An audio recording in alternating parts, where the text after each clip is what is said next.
right, let's get started from where we left off last class period.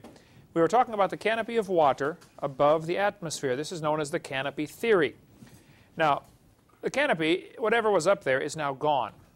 So this is not something we can show you or test or demonstrate or prove. It's only a theory, but I think it's a very reasonable theory. The Bible talks about the water above the atmosphere. It mentions it in Psalm 148 as waters that be above the atmosphere, above the heaven, meaning there might still be a canopy of water above the stars. Since nobody knows how far it goes, we'll have to just wait till we get to heaven and figure that out. I forget what one guy said. Well, what if it isn't up there when you get to heaven? I said, well, then I'll try to get the message down to you, wherever you are at the time, to tell you about it. Well, definitely, the Earth today has 6 distinct layers, and everybody does rocket scientists or earth science or atmospheric science will tell you, yes, there are 6 layers to the Earth. It's a good thing, too. The layering to the atmosphere, we have an ozone layer that blocks out certain things, and each of these layers does different things for us. For one thing, just the thickness of it is an insulating blanket that burns up most of the stuff coming in from space. Meteors, etc., they burn up in the atmosphere. Without that, it'd be just like the moon. You know, the full force of the meteor hits, you get nothing to slow it down.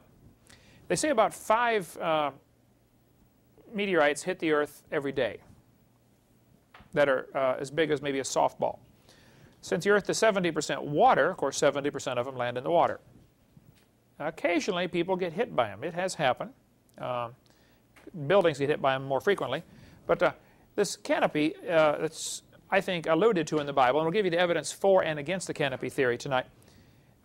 If there was a layer of water above the atmosphere, certain electromagnetic frequencies cannot penetrate water. Visible light goes right through, radio waves go right through, but ultraviolet light and X-ray radiation cannot penetrate through water. So the theory goes that this canopy above would do several things for the Earth. It would increase the air pressure, and it would filter out the sunlight and give you none of the harmful effects of the sunlight. So this to talk about the canopy theory. The Bible also says there was a layer of water under the crust of the earth. It says in Psalm 136, "To him that stretched out the earth above the waters." You never hear that verse preached on, and I don't know how long it took me to catch that that's in there, but I thought, wait a minute. He stretched out the earth above the waters. What is this saying here? Now, some idiots have tried to say, see, the Bible teaches the earth is flat and it's on top of a layer of water. That's not what it says. It doesn't say the earth is flat, does it? The Bible clearly says the earth is round. Psalm 24, "The earth is the Lord's and the fullness thereof, the world and they that dwell therein, for he hath founded it upon the seas and established it upon the floods." There's another verse indicating when God first made the world, it was built on top of a great body of water. So there must have been more water inside the earth. Now, those who object to the canopy theory, the biggest objection they get, and I talk to many people who do not like the canopy theory. I shouldn't say many. There are a few creationists who don't accept the canopy theory. They will say the reason is if you had enough water up over the atmosphere to rain down and cover Mount Everest, the heat generated would cook the world. Now see, when moisture turns to water and condenses, it releases heat. If you're turning water into moisture to boil it, it absorbs heat. So when something changes from a solid to a liquid to a gas, there's a heat exchange. So when going from a vapor to a liquid is called the latent heat of condensation. That might be a good bonus question. Latent heat of condensation, it releases heat. Even though it turns to water and it falls down and it feels cool when it hits you, it's actually released heat to go from the vapor to the liquid state. You have to release heat, you have to take heat away to get something to go from a liquid to a solid state, freezing. Okay, so here's their objection. Enough water to cover Mount Everest condensing would fry the world. What are the errors in that logic? You're assuming you have to cover Mount Everest. Mount Everest wasn't there, right. And all of these straw men, these scoffers set up, you know, are easy if you look at it. Wait a minute, Mount Everest wasn't there. The Bible says in Psalm 104, during the last part of the flood, the mountains arose. The mountains weren't there. What's the second problem with this? They're assuming all the water came from up above. Well, the Bible clearly says the earth was founded upon the waters, and that's where most of the water came from. If you read Genesis chapter 7, same day were all the fountains of the great deep broken up, and the windows of heaven were opened. So here, we have, it says the rain was upon the earth 40 days. But if you keep reading in Genesis chapter 7, you'll see the water kept coming up for 150 days. Obviously, it's not all coming from above if it's only raining for 40 days. So they always set up a straw man and say, see, all that water to cover Mount Everest would produce so much heat. And they do all these elaborate mathematical calculations, and they're correct on their calculations about how many joules of heat would be, or energy would be released. And that's all correct, but they've got a straw man set up. Yeah, you're right. It would fry the earth. However, all that water didn't come from above. It only rained 40 days. And probably an awful lot of that rain during that 40-day time was being recycled because the climate was all messed up. You'd have had evaporation and a rainy cycle started. Some of it might have come down as rain from when the fountains of the deep broke open, the water shooting up into the atmosphere, and it's raining down. So I don't know how much actually came from the canopy. You'd only have to have... People argue about the thickness all the time, so I hesitate to give a number. But most people say somewhere between 4 and 10 inches of ice would be sufficient to produce the effects of filtering out the radiation. Now, what held it up there is the other objection. I don't know. I don't know anybody who knows. There are a couple of theories about it. Several planets today have vapor canopies that cover them completely. Venus is covered by a cloud cover. Clouds, of course, are 100% water, and they float just fine. If you get water droplets small enough, the surface area is so great compared to the volume, they simply can't even fall. They have to have something to stick to get enough mass together so they can fall. And you have drizzle droplets that form into, I forget the sequence, drizzle droplets to some other kind of droplets, cloud droplets to, maybe it's the other way, cloud droplets to drizzle droplets to rain droplets. They have to slightly get bigger and bigger, and pretty soon they fall. Well, most of the water, I think, came from inside the crust of the earth. So the fallacy in the argument is they're assuming all the water comes from the canopy. Not true at all. Most of it came from inside the earth. The earth today still bears scars. The San Andreas Fault, the mid-Atlantic ridge, that crack right there is a crack that was 46,000 miles long. Runs completely around the world, like a seam on a baseball. And it's a real crooked path, which is why it's 46,000 miles long, and the Earth's only 25,000 miles across around. But this rip is probably one of the places where it ripped open. I read an interesting article about somebody who was up in a skyscraper when the 1906 San Francisco earthquake hit. They happened to be looking out the window of their skyscraper, and they saw the ground about 20 miles away. The whole city, the ground and everything, was rippling like a wave. Everything's just lifting up and dropping back down. And they saw this wave come, and all of a sudden their building went and everything fell down, and they survived it. But they described this as seeing the ground itself waving, just like the oceans. Yes, sir? I was in an earthquake that literally saw the ground go like that. Yeah, it just goes up and down. I've only seen pictures of it. I've been in 2 minor earthquakes, never been in a big one. But if they say when one of the earthquakes that hit the San Andreas Fault, they checked how fast is the crack moving. If the ground cracks here, how long does it take before the crack moves 100 miles away? And I forget, it was at phenomenal speed. It was like 2 miles a second. That's how fast the crack moves. If you have a tightly stretched cloth, you stretch a cloth real tight, all of a sudden it begins to rip. How long does it take the rip to go all the way down? Well, it depends on all sorts of factors, how tight is the cloth and how much pressure is on it, stuff like that. But the ground in earthquakes will rip at incredibly rapid speeds. So according to Walter Brown, this crack probably circled the Earth in a matter of less than an hour. 46,000 miles. I've seen high-speed movies they take of balloons popping. You get a balloon and you make one hole in one spot. How long does it take for that crack to go all the way around the balloon? Not too long, right? It happens pretty quickly. Or an eggshell breaking. How long does it take for the crack to circle the egg? That's the kind of effect you would have here with the fountains of the deep breaking open. And the Earth today still has what are called continental plates. And when you study earth science, you study the different plates. It's interesting that most of the volcanoes, represented here by the red dots, most of them are on or near a fault line. And so their conclusion is, well, the fault line is causing the volcano. Maybe so. I don't know. There are a couple other theories. You want to read something very fascinating. You need to get Walter Brown's book In the Beginning and just read through that, his explanation of what's called the hydroplate theory about the magma being trapped when the fountains of the deep broke open. And that's still causing volcanoes today. And the likely place for it to come out is where one of the cracks are. San Andreas Fault, I remember standing right on top of that when I was in Lompoc, California. I was driving through the country and I went over the San Andreas Fault. I stopped and you stand there and you look down both directions and you see this massive crack. And you're thinking, I mean, up these mountains beside it are, you know, really big mountains. You're thinking, man, what if this thing had another earthquake right now? Pretty scary thought. My mom and I stayed in the motel in Alaska where they had the 1964 Alaska earthquake. It happened 30 feet away from this hotel we were in. We were up on the 13th floor, I think. The church put us up in this motel, you know. And you look out the window and they said what happened? The whole section of the city dropped down 30 feet. So they just smoothed it out and planted grass, and now there's a hill there, where before it was just flat ground. We were just looking out the window, looking right down that hill, just 30 feet away from here to that, you know, deck. San Andreas Fault varies all over the place. It finally runs out into the Pacific Ocean, just north of San Francisco. Where you were there with them. Did you go see Muir Woods when you were out there?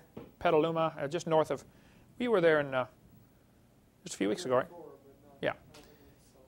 They say California is going to drop off into the ocean. Well, first place, it's just a little piece of California that would be affected, and it's not going to drop off. It's going to slide northward. And that's not so bad, except when it slides, all the rock, you know, moves and everything falls down.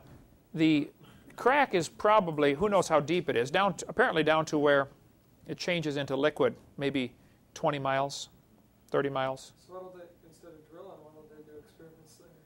Well, there have been theories tested or attempted. There've been theoretically they thought, you know, the reason that earthquakes happen is because the plates are pushing against each other. You do an experiment where you get two blocks of wood or two things that are going to have a lot of friction, two erasers here. If I pull one down like this, they slide past each other. What if I push them together real hard and then pull down? When it finally builds up enough pressure, it jerks. If there wasn't any pressure holding them, it would just slide past each other.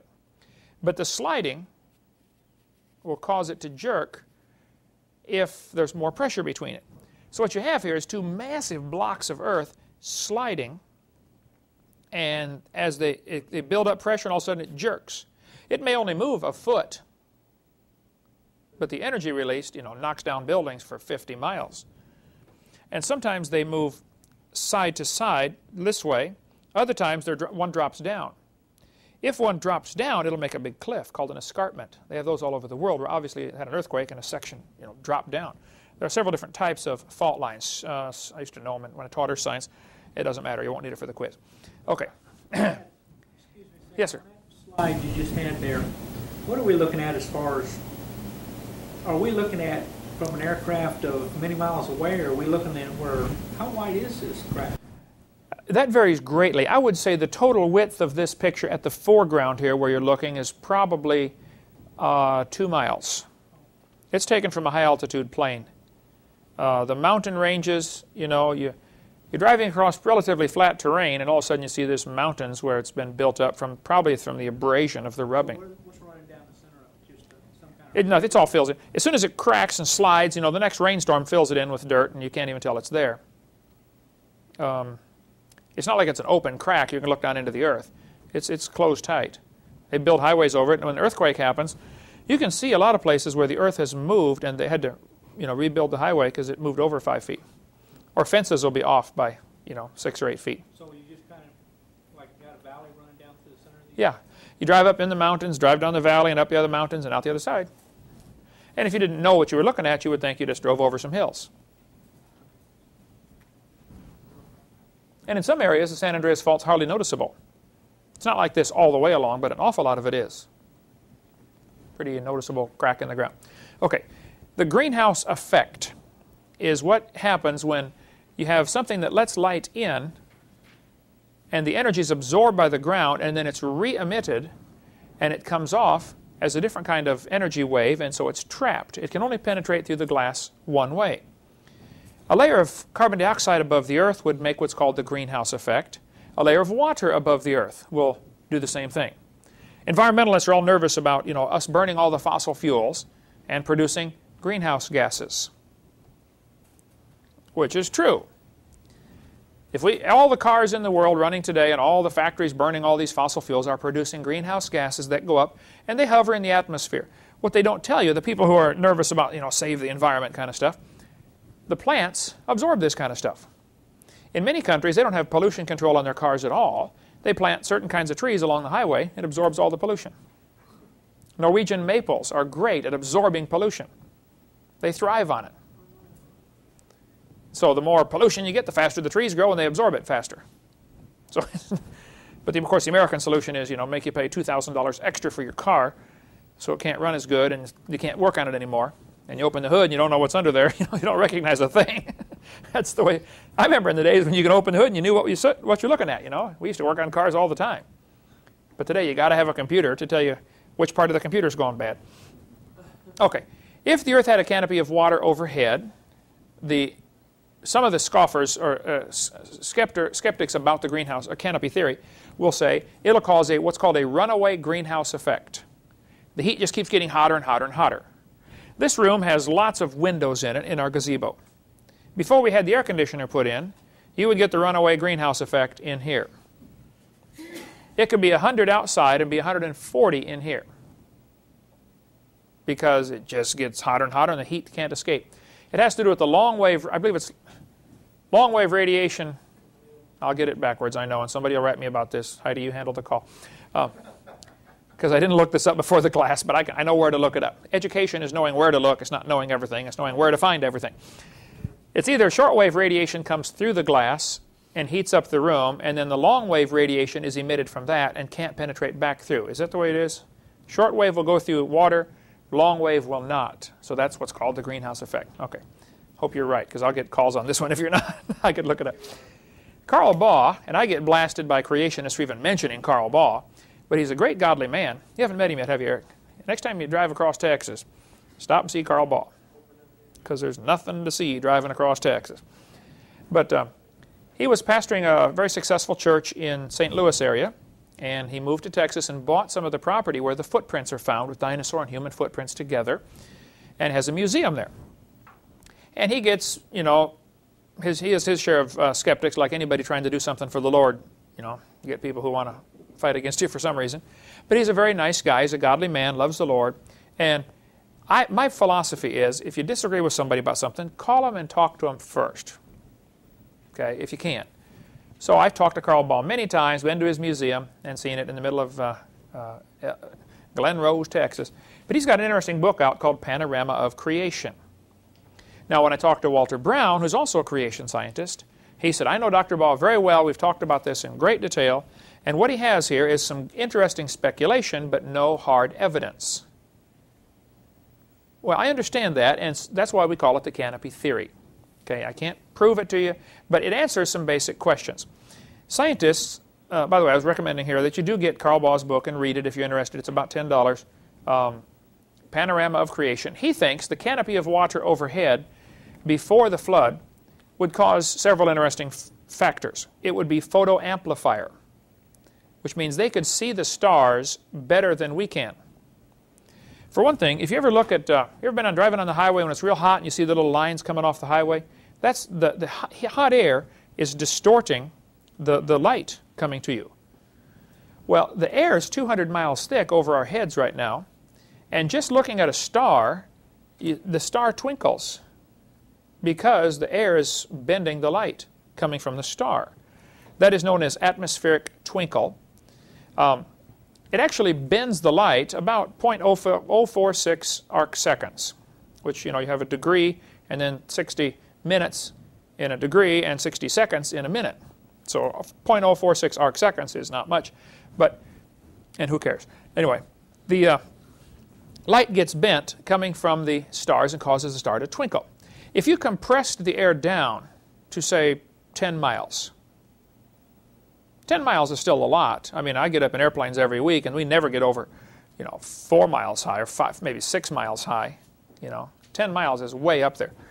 So let's just assume that the canopy of water, or ice, whatever it was, compressed the air down to 10 or 12 miles. Now you have much less atmospheric distortion because the air is compressed. It's not free to move. And you have no weather patterns. Because what causes the weather is you have hot air masses and cold air masses and things are moving around, and you couldn't get a thunderstorm in the Garden of Eden, I don't think. If the canopy theory is true and you had extra air pressure, you'd have perfect weather all the time. You'd have springtime all the time if the Earth were not tilted. Today the Earth's tilted over 23.5 degrees. That causes our seasons. If the Earth were not tilted before the flood, and I don't know if it was or wasn't, but this is just the theory, and that it was struck by something that started the flood, which I cover in video number 6, that caused the Earth to wobble around and finally tilt at this new angle they're at today. Before the flood, it would have been March 21st, that type of weather, spring weather, all the time, every place on the globe. Slightly warmer at the equator and slightly colder at the poles because the Earth is still curved and the sunlight would still strike at different angles. So that would still cause some effect. There might even have been some ice caps around the poles that were smaller. There are some animals that seem to be very thoroughly designed for living in cold weather. So some people say, you know, that there was no ice before the flood. I don't know if I'd buy that or not. But they do find some enormous vegetation, fossils, evidence of vegetation at the poles, which we get into on video number 6. Anyway, they got a new theory out. This is a lack of oxygen killed the dinosaurs. Now this article is worth reading the whole thing. Let me read this to you here. Dinosaurs weren't done in by a giant asteroid, as one theory holds, but by a change in the atmosphere that meant there wasn't enough oxygen to support their inefficient respiratory systems. A new theory suggests. A new analysis of air trapped in 120-million-year-old amber found in east-central Minnesota casts doubt on the notion that the dinosaurs starved to death after a giant asteroid hit the planet 65 million years ago, sending up dust that blocked the sun and killed plant life. Dinosaurs were already on their way out by the time the meteor purportedly hit, says Gary Landis, a U.S. Geological Survey geologist, and one of the 4 scientists presenting their theory at the Geological Society of America's annual meeting today. The dinosaurs did not keel over with their feet up in the air, but they found it increasingly difficult to compete in their environment. The theory also carries implications for humans because it presumes that worldwide atmospheric changes can occur 10 to 20 times faster than previously thought. Let me stop right there and make this comment. It would be a neat scrapbook to have, to keep articles every time they say, this overthrows all the old theories. New fossil find, you know, overthrows previous theories. Because there would be one from every week. They're constantly overthrowing some old theory, but they don't ever quite, you know, ever learning but never able to come to the knowledge of the truth, the Bible says. They don't ever quite get all the way to say, oh, maybe the Bible is right after all. Okay, let's continue here. Landis and his colleagues tested air found trapped in the amber in east-central Minnesota. They found that the proportion of oxygen in the atmosphere fell from a high of 35% to a low of 28% within the relatively short time of between 300 and 500,000 years. It would be like taking a dinosaur for a stroll from sea level to 6,000 to 7,000 feet, Landis said. The oxygen-rich air resulted from volcanic activity, which pumped out carbon dioxide, which was converted into oxygen by plants. Now hold it, let's stop right there. Does he know that?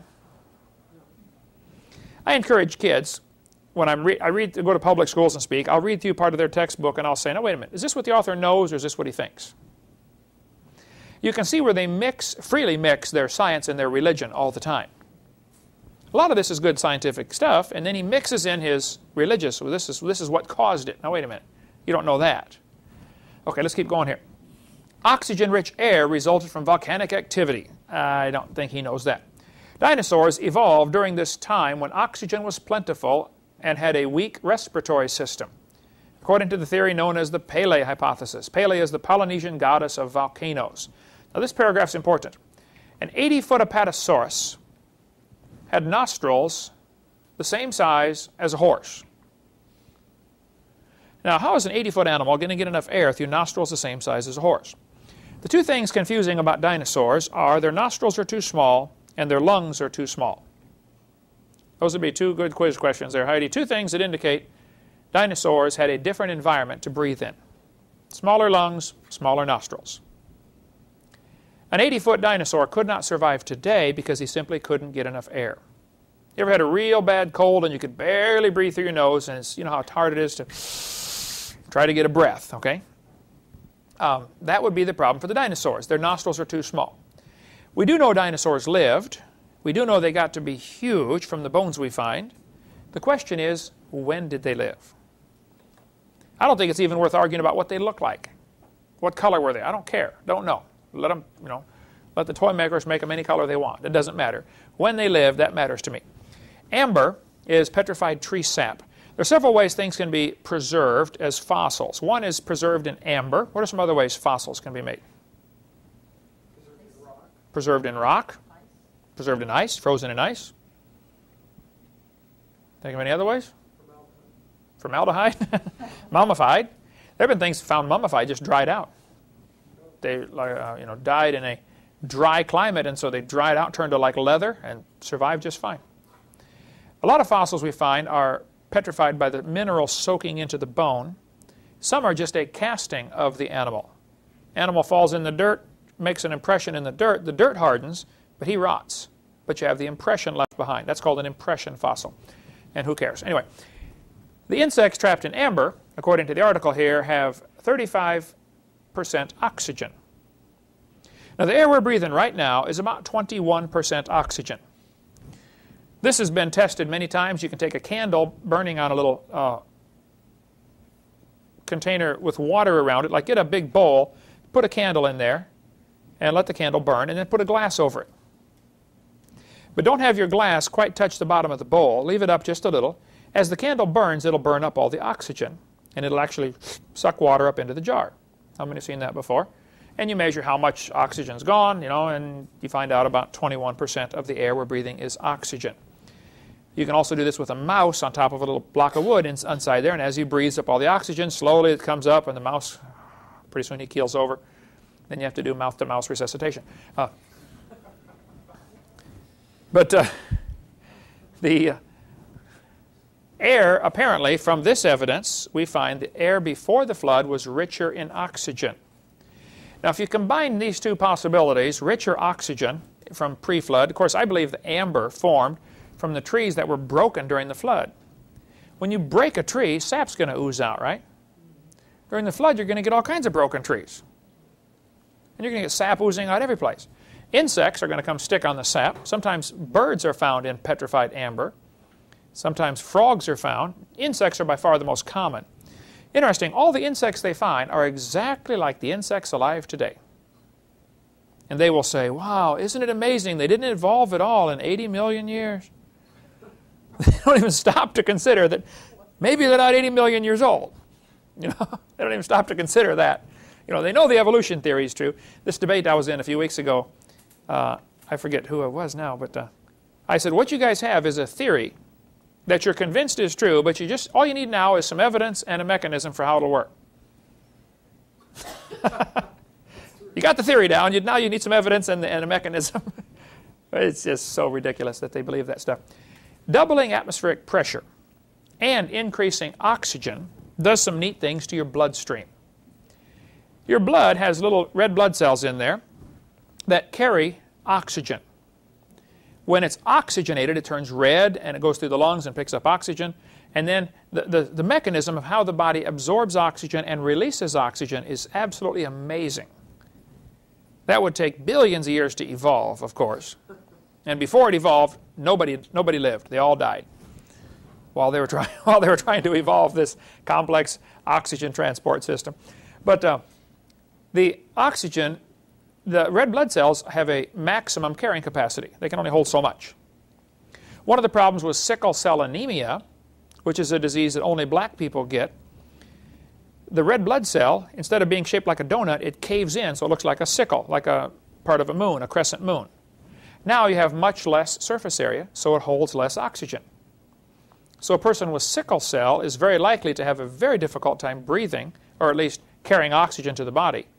And it's very often fatal, people with sickle cell. We had a girl, you don't remember her, Eric, you were too small, but a girl rode our bus in Illinois, in Kankakee. Her mother and her father were brother and sister. Her mother was 9 when she was born. Her father was 10. It was her incest. Okay. Well, she had sickle cell anemia. She rode our bus, sweet, godly girl, loved the Lord. She lived to be 13 years old and died. She was sick a lot during those 13 years and finally died at age 13. Sickle cell is where it's where the blood cell collapses and it won't carry enough oxygen. But if you get enough pressure, not only will your hemoglobin and red blood cells carry oxygen, your plasma actually absorbs oxygen.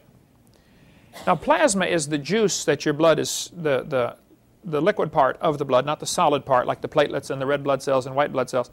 It's the liquid part. You can donate plasma. Anybody done that before? Donate plasma? They stick a needle in, take your blood out, and they spin it in a centrifuge, I believe, to separate the solid particles, and they put those back in. They just keep the liquid part, plasma. The advantage of using plasma is it doesn't matter what blood type you are.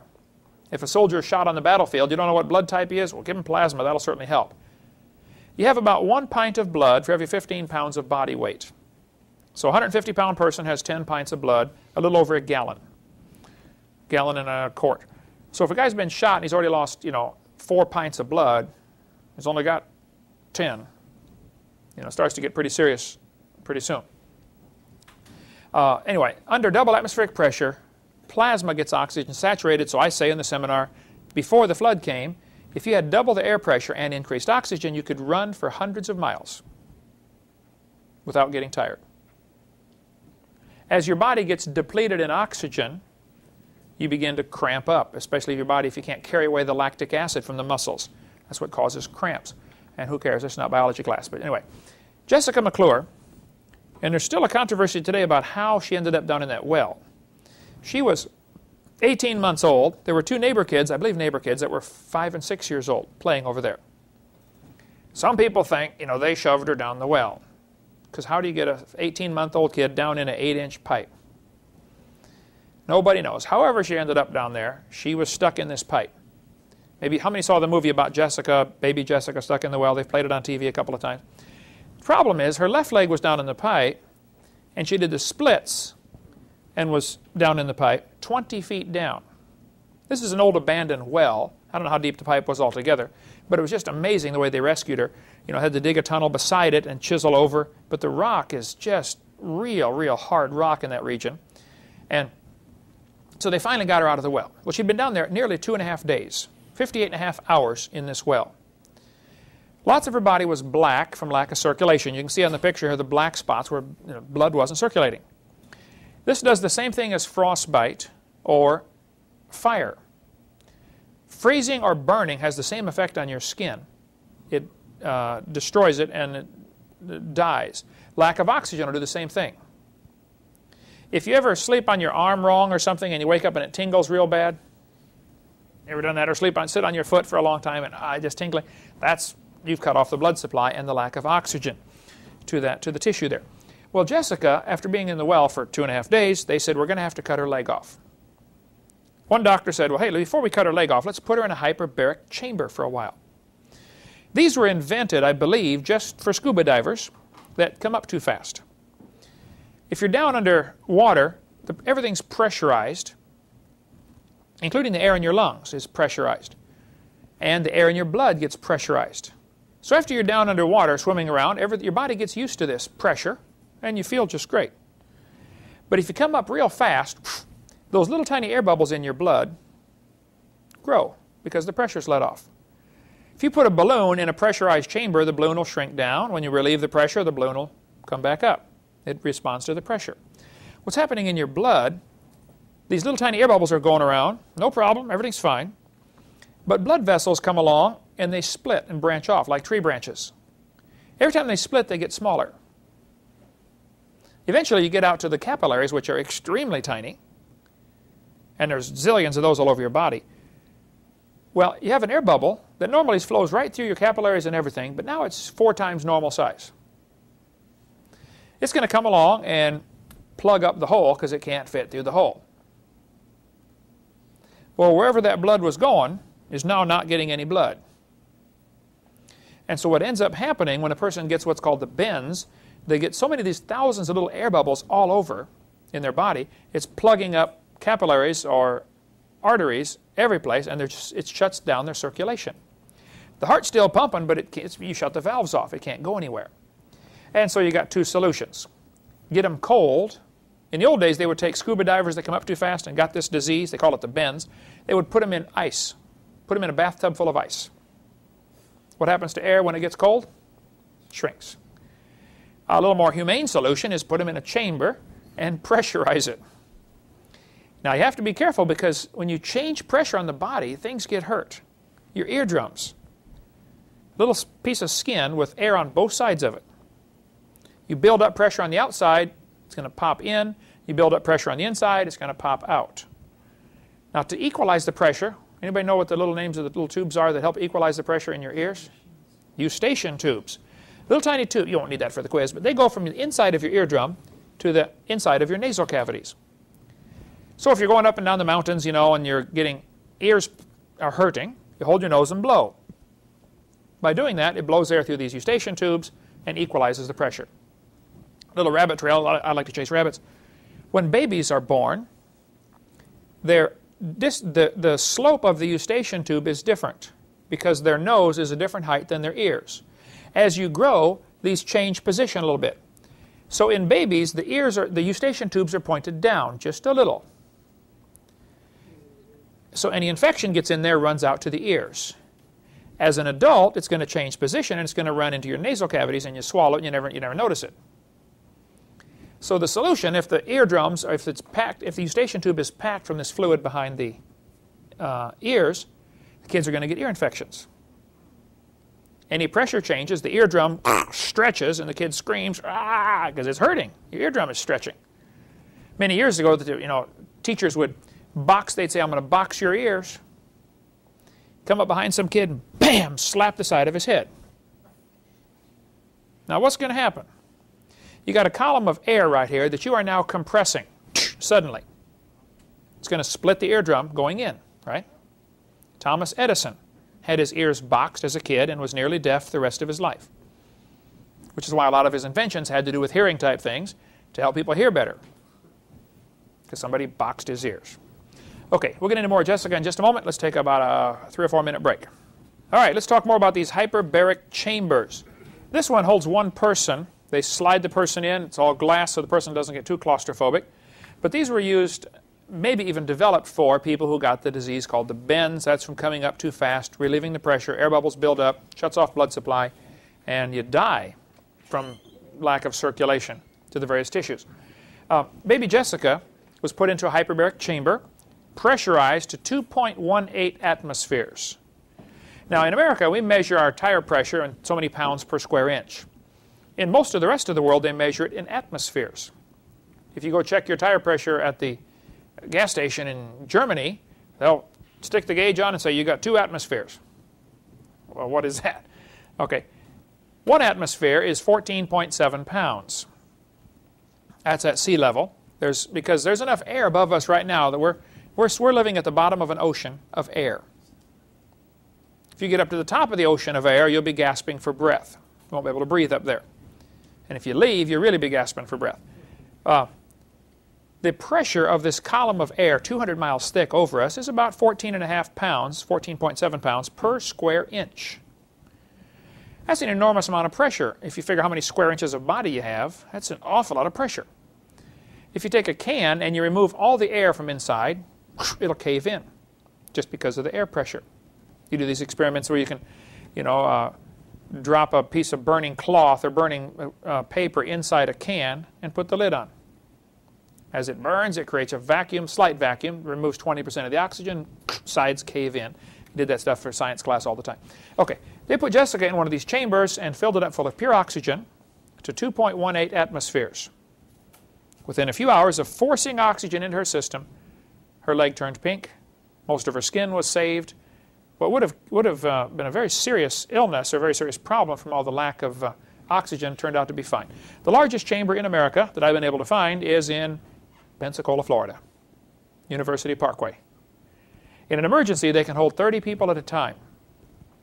There are over 400 hyperbaric chambers in America now. the vast majority are located along the coastlines. Why would that be? That's where most of the scuba divers are going to be, right? Many big cities, though, are getting hyperbaric centers, hyperbaric treatment. I called these folks here. There's their phone number, 850-969-7990. And they said you have to get a doctor's order to get in there. You can't just go try it out. And it's about $16,000 for a complete set of treatments, which is 2.5 hours, I believe, per treatment, and 20 treatments, if I have my facts, or something close to that. So 2.5 hours times 20, how many hours are you in there? 50 hours for $16,000, $800 an hour. And they're going to pump it up to high pressure oxygen. You could do similar effects, not quite the same. They do it just by getting helmets, like divers' helmets, like the old-fashioned big metal helmets the scuba divers would wear, and pressurize just what you're breathing. No sense pressurizing your arm. I mean, it's not absorbing any oxygen anyway. So you probably could do this a lot cheaper. And some places have just the pressurized hyperbaric helmets that you wear. In West Germany, they're treating stroke patients with hyperbaric treatments. Because a stroke is a blood clot or something that stops circulation to part of the brain. And so since its lack of circulation is the problem, you pressurize oxygen and healing takes place much faster. In England, they're treating multiple sclerosis with hyperbaric treatments and getting amazing results. In France, they're treating diseases like arthritis with simply forcing oxygen into the system. In India, they treat leprosy. There's a couple of websites here, hyperbaric.com if you want to check it out to learn more about hyperbaric treatments, or the email hyperbaric1@earthlink.net. But you can get information. Yes, sir? Actually, it conducts surgery in hyperbaric chambers. Duke University has a chamber actually about 2/3 the size of this museum. Who has one? 2/3 the size? Duke University? And they conduct surgery inside the chamber. So the doctor and everybody's pressurized. Interesting. This is a fascinating article. I'm tempted to read the whole thing. Let me just read you a few key ingredients out of here. Oxygen halves, or cuts in half, the infection rate.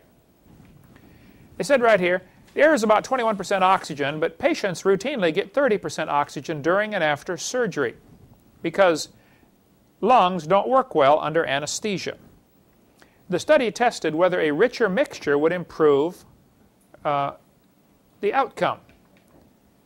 It says they boosted oxygen to 80%, and it made a tremendous difference. Normally, surgery is done with a patient breathing oxygen, but he's only breathing 30%. They said, let's try it at 80%.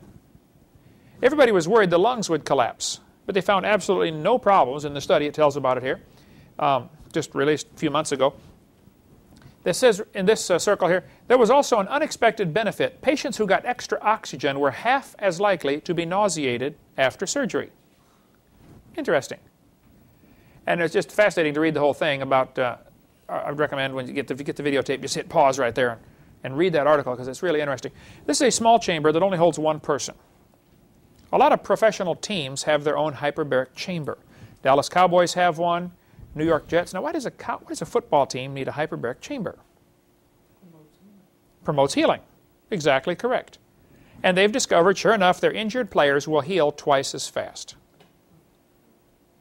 Now, you figure it's going to cost them roughly $500 to $800 per treatment to put the guy in there. But if that gets him back on the field 3 weeks earlier, and you're paying him $10,000 a minute to go out there and play with that ball, you don't care what it costs to get him well. You want him well, right? You want to get your own chamber to keep at home? This is a hyperbaric sleeping bag.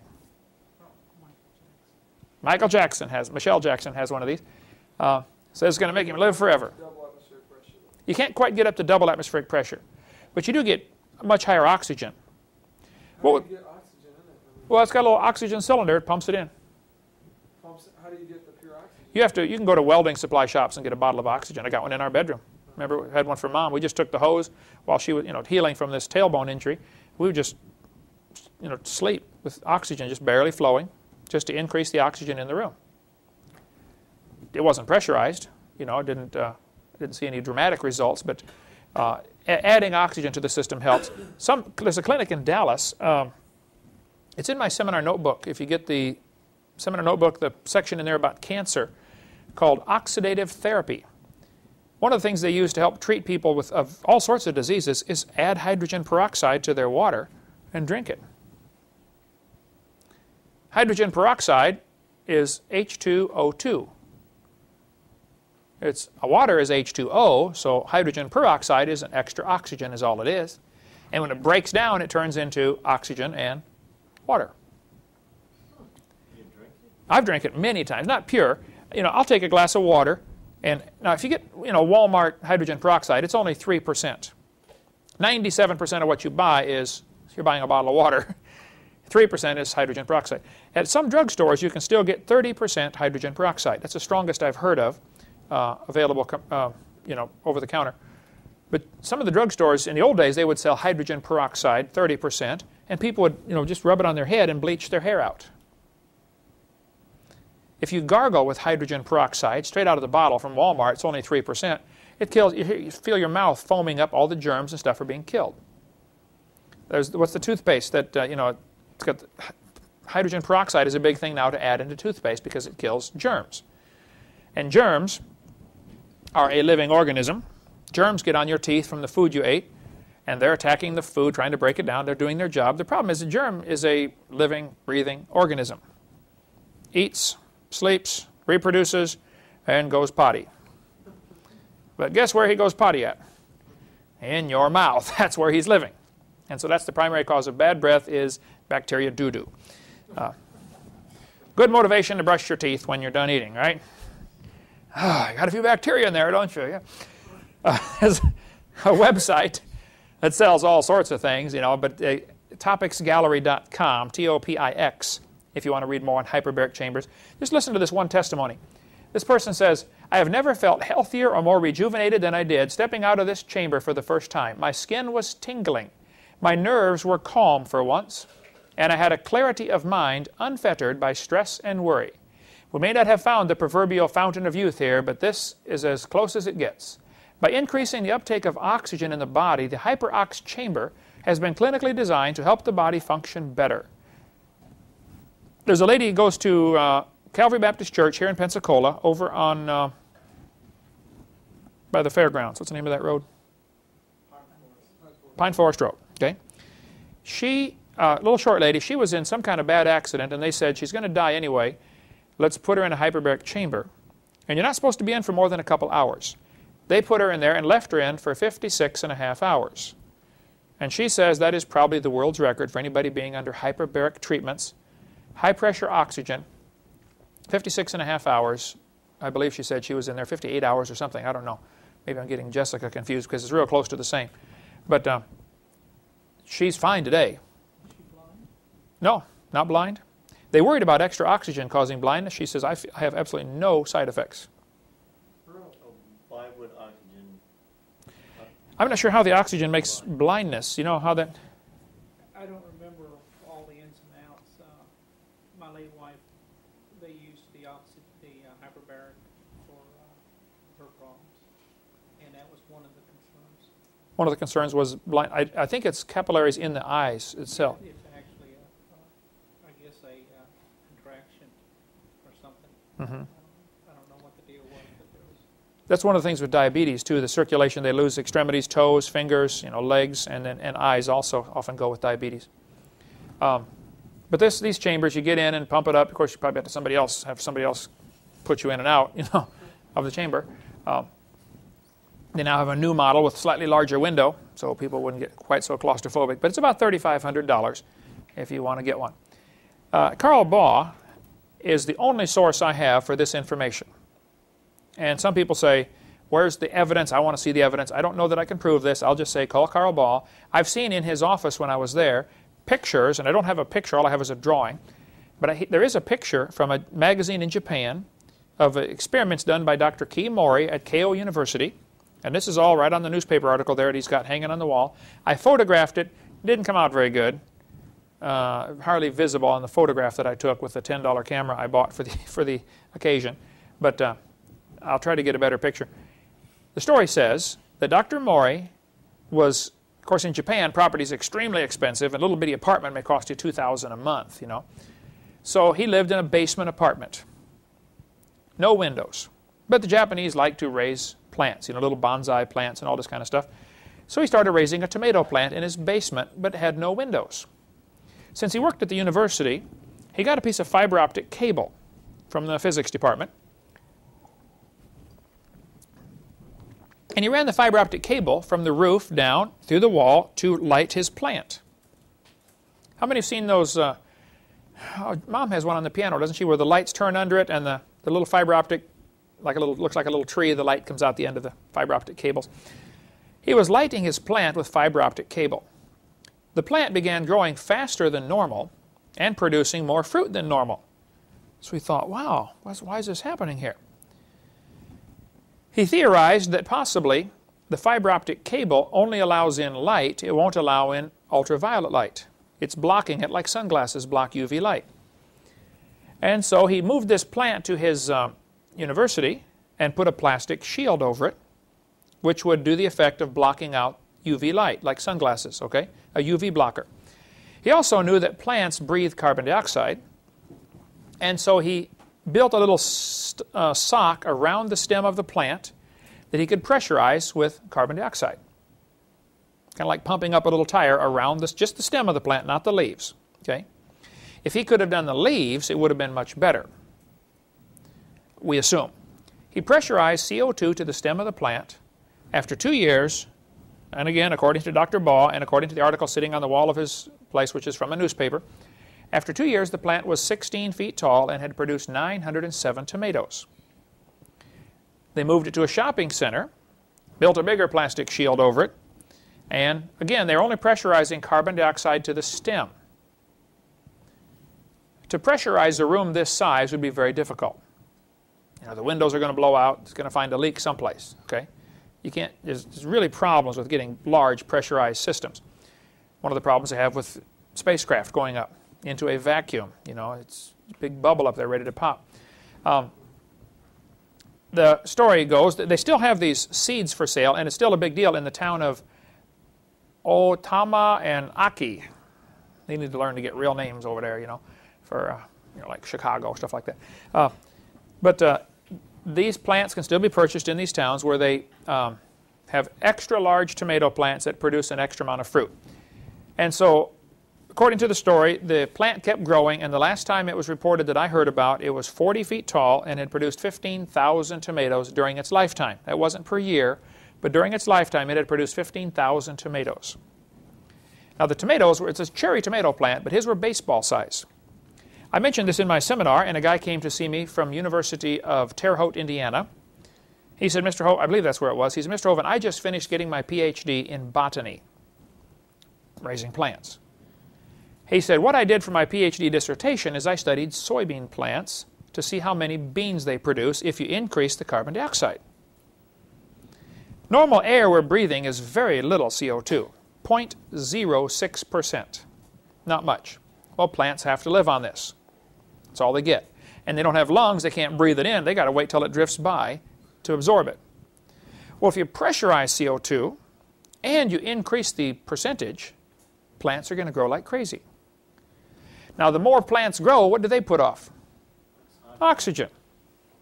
That's why you always feel refreshed when you go walk into a forest, you know, invigorated, like, wow, you know. They say if you put real plants in an office building, everybody works better because they get more oxygen. They stay alert longer. The increased CO2, this guy told me he put 0.09% CO2. Instead of 0.06, it's 0.09, 50% boost. He said his PhD dissertation dealt with this topic. He said his soybean plants produce twice as many berries, they call them a soybean berry, twice as many berries as regular plants. And he said, I only gave it a 50% boost, and I didn't even pressurize it. It'd be a neat science fair experiment for some kid to do, would be to raise some plants inside a terrarium, glass cover, as a control, raise identical plants in another one, and every morning break off a little piece of dry ice and drop it in. Dry ice is solid carbon dioxide. And that's what plants breathe. As it vaporizes, it'll produce lots of CO2 in there. You know, plants can only use so much. It's like you say, you know, would my car run faster if I had a 400-gallon gas tank? No, I can only use so much at a time, right? And plants can't use, 100% CO2 wouldn't help more than 50%. Somewhere along the line, you would reach what's called the point of diminishing returns. I don't know where that is, but that needs to be experimented on. If you try, 0.09, 2%, 3%, and see where it starts to lose effectiveness, because now you've reached the saturation point. The plant just can't absorb anymore. But that'd be a neat experiment for some kid to do for a high school science fair project. Okay, so the cherry tomato plant indicates that things were very different before the flood. I suspect this canopy of water explains why we had so much vegetation. Dr. Eugenia Scott is the president of an organization who's dedicated to keeping creation out of public schools. It is called the National Center for Science Education. The liberals and the communists always pick some name like that, for the people, or the American way, They always make it look like they're good guys. Just by the name, they try to deceive people. National Center for Science Education is actually a private organization started by Andrew Carnegie to keep creation out of the schools. I suspect there's a bigger picture here. Our founding fathers believed that we've got rights that come from God. And when you get folks believing they have rights that come from God, they don't make good slaves. And so if you want everybody to be enslaved in a new world order, you have to get those people to believe there is no creator, and your rights come from the government. So evolution is really an essential teaching for those who would like a one-world government. And guys like Carnegie, the billionaires, they would like all the money in the world. They have most of it, now they want the rest. Okay? And so it's to their advantage to make sure evolution is taught, because it keeps the people dumber and keeps them easier to enslave with the big government programs. Okay. Dr. Eugenia Scott, anyway, is the president. I debated her on the radio in November of '93. During the 1-hour program, and I've got the audio tape of it, I believe I got to speak about 9 minutes. She monopolized the entire conversation. I was trying to be a gentleman, assuming she was a lady. Next time, it'll be different, Jeannie. Let's try it again sometime. I will demand equal time. Okay. Anyway, she said in this debate, she said, now, Dr. Hovind, you say the Earth is only 6,000 years old. Do you realize, and here's a quote from her, there are 80 separate layers of coal in the Midwest? Let me stop right there and say, she's right. If you look at the amount of coal in the world, the entire biomass of the world today could not possibly be converted to that much fossil fuel. Let me stop again and say, she's right. Trees and plants and grass, when you smash it under enormous weight and pressure, turns to coal. Nobody argues that coal comes from plant material. I don't know, maybe a few out there, but I don't know anybody who disagrees with that. Okay, almost everybody agrees plants turn to coal if they're buried deep enough. It is true, if you took every tree in the world today and buried it, you couldn't produce all the coal we have. Two true statements here. 80 separate layers of coal. There's not enough trees today to make all that. She said, there had to have been an enormous amount of time involved. Oh, stop right there. What's the problem with her logic here at this point? What? Doesn't take a long time to make coal. Assuming a constant production of biomass, but a major assumption is she's looking at the world today, which is 70% underwater. Was it that way when God created it? Where was most of the water that today is in the oceans? Under the crust of the earth. Let's just assume the earth had several conditions different when it was first made. Let's just assume that it was only 20% oceans and 80% water, land. And let's assume there were no massive ice caps and no massive deserts. And let's assume you had greater plant growth per acre because you have increased air pressure from a canopy and you have richer CO2. Now you're going to get 50 times more vegetation per acre and zillions of acres available for this vegetation to grow on. People often make the assumption, Eric, when you get into debates and stuff, that they will say, how did he get kangaroos all the way from Australia to Noah's Ark? What are they assuming in that sentence? Assuming they had to start off in Australia, right? And they're assuming Australia was separate from the rest of from the world. They're assuming there wasn't Australia. Assuming there wasn't Australia, right? People say, where was the Garden of Eden? I don't have a clue. They say, well, it had to be near Baghdad because, they got the Tigris and Euphrates River. Now, there's a faulty assumption in that. They're assuming it's the same river mentioned in the Garden of Eden in the Bible. Didn't people come from England, come over here and settle this place and call areas New York, named after York? Is that the same place? No. It reminded them of that place, so they gave it that name, right? New Hampshire. There's thousands of cities in America named after European cities. There's a Moscow, Missouri. Probably what happened after the flood, Noah's family got off the ark and they said, that river looks like the Euphrates River. Let's call it Euphrates. Okay. They got to decide. I mean, they're the only ones left. Pick any name you want. Right? They're calling the shots.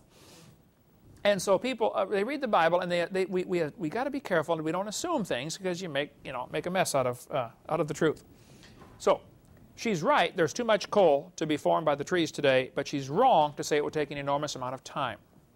What it would take was a different world with lots more trees, all destroyed in a flood. Now, during a flood, what's going to happen to trees? They're going to float for a while until they get waterlogged and they sink. How badly torn up they are will determine how fast the water soaks in. What species they are determines, how fast the water soaks in. All sorts of factors involved here. But they're going to slowly settle out and form a layer of trees at the bottom of this ocean during the flood. Meanwhile, you've got more sediments dropping down because it's muddy water from the fountains of the deep being broken up, and it's going to cover these trees. Now you have another layer, what's called a log mat, a big pile of floating debris. It's going to float by and drop off another few hundred feet maybe of broken tree branches, leaves, etc. And that's going to coalify. And they find seams of coal up to 100 feet thick. The thickest I've ever read about is 120 feet. Have you been down in a coal mine yet, Eric? You went down in a gold mine, right? Up in Birmingham, a guy took me down inside the coal mine where he worked. We had to go down at 3 in the mornings to make sure, it was okay with the boss, because the third shift boss was a little more lenient because nobody's down there. But we went down in this coal mine way down there, and he said, now, hang on to something. I'm going to shut the lights off. When he shut the lights off, it was so black. I was going, where is everybody, He said, you can stay down here for the rest of your life and you'll never see your hand in front of your face. Your eyes will never get used to this because there is no light. But as we're going through this coal, where we were, it was maybe 12 feet thick of solid coal. You could see logs had been pressed into the ceiling and pressed into the floor. Whole logs, 80 feet long. And sometimes you'd see pieces of logs coalified sticking out of the sides where they hadn't dug them out yet. Just solid. It was the neatest thing. In the old days, they would dig coal out with a pick and shovel, and the guys got to see things that are found in the coal. Many years ago, they developed a machine that's about the size of this room, and the driver's 22 feet away from the auger that's grinding up, eating its way into the wall and putting it onto a conveyor belt and shooting. He never sees what's going on. He never sees the stuff coming out. So if any human artifacts are found buried in coal, they're very unlikely to be found today, just because of the way coal is mined. But in the old days, lots of things were found in coal. Okay, next week we will try to finish up on the canopy, what it may have been like before the flood, and what some of the effects were. Why did they live to be 900 years old? How do we find these giant animals, giant insects? And I've given you some of the evidence against the canopy theory, the complaints they have. We're going to give you some of the evidence for the canopy theory. One of those would be we find amber with increased oxygen. Something was different. We find evidence of animals like dinosaurs that have small lungs, small nostrils. They had to have greater air pressure and or greater oxygen concentration. Those are two of the lines of evidence that there must have been something different before the flood. The biggest line of evidence, I think, for the canopy theory is the Bible says there was water above the atmosphere. What's the size of insects, the size of things? We'll get into that next week, right? The insects are found that are gigantic, and they can't absorb oxygen today because of the surface area to volume ratio problem. We'll get into all that next week. Thank you so much. Dismissed.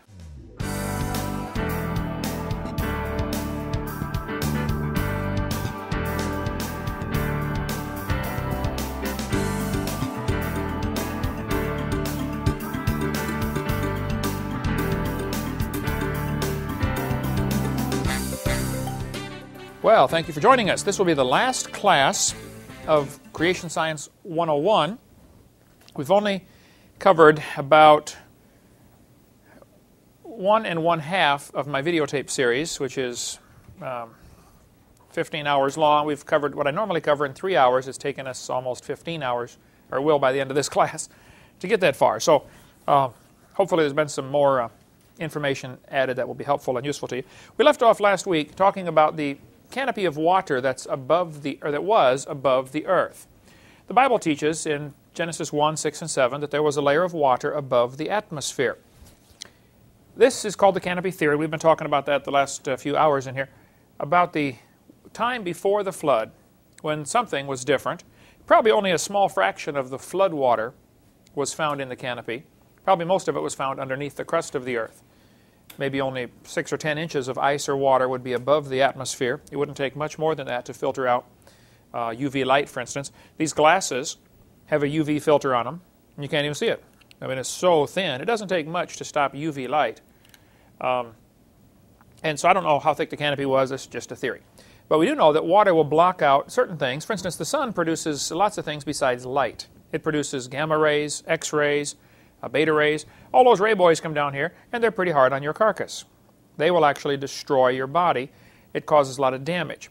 A canopy of water above the atmosphere would prevent that in the pre-flood world. And that things from the sun that are coming down, particularly X-rays, are very dangerous. They go right through your skin.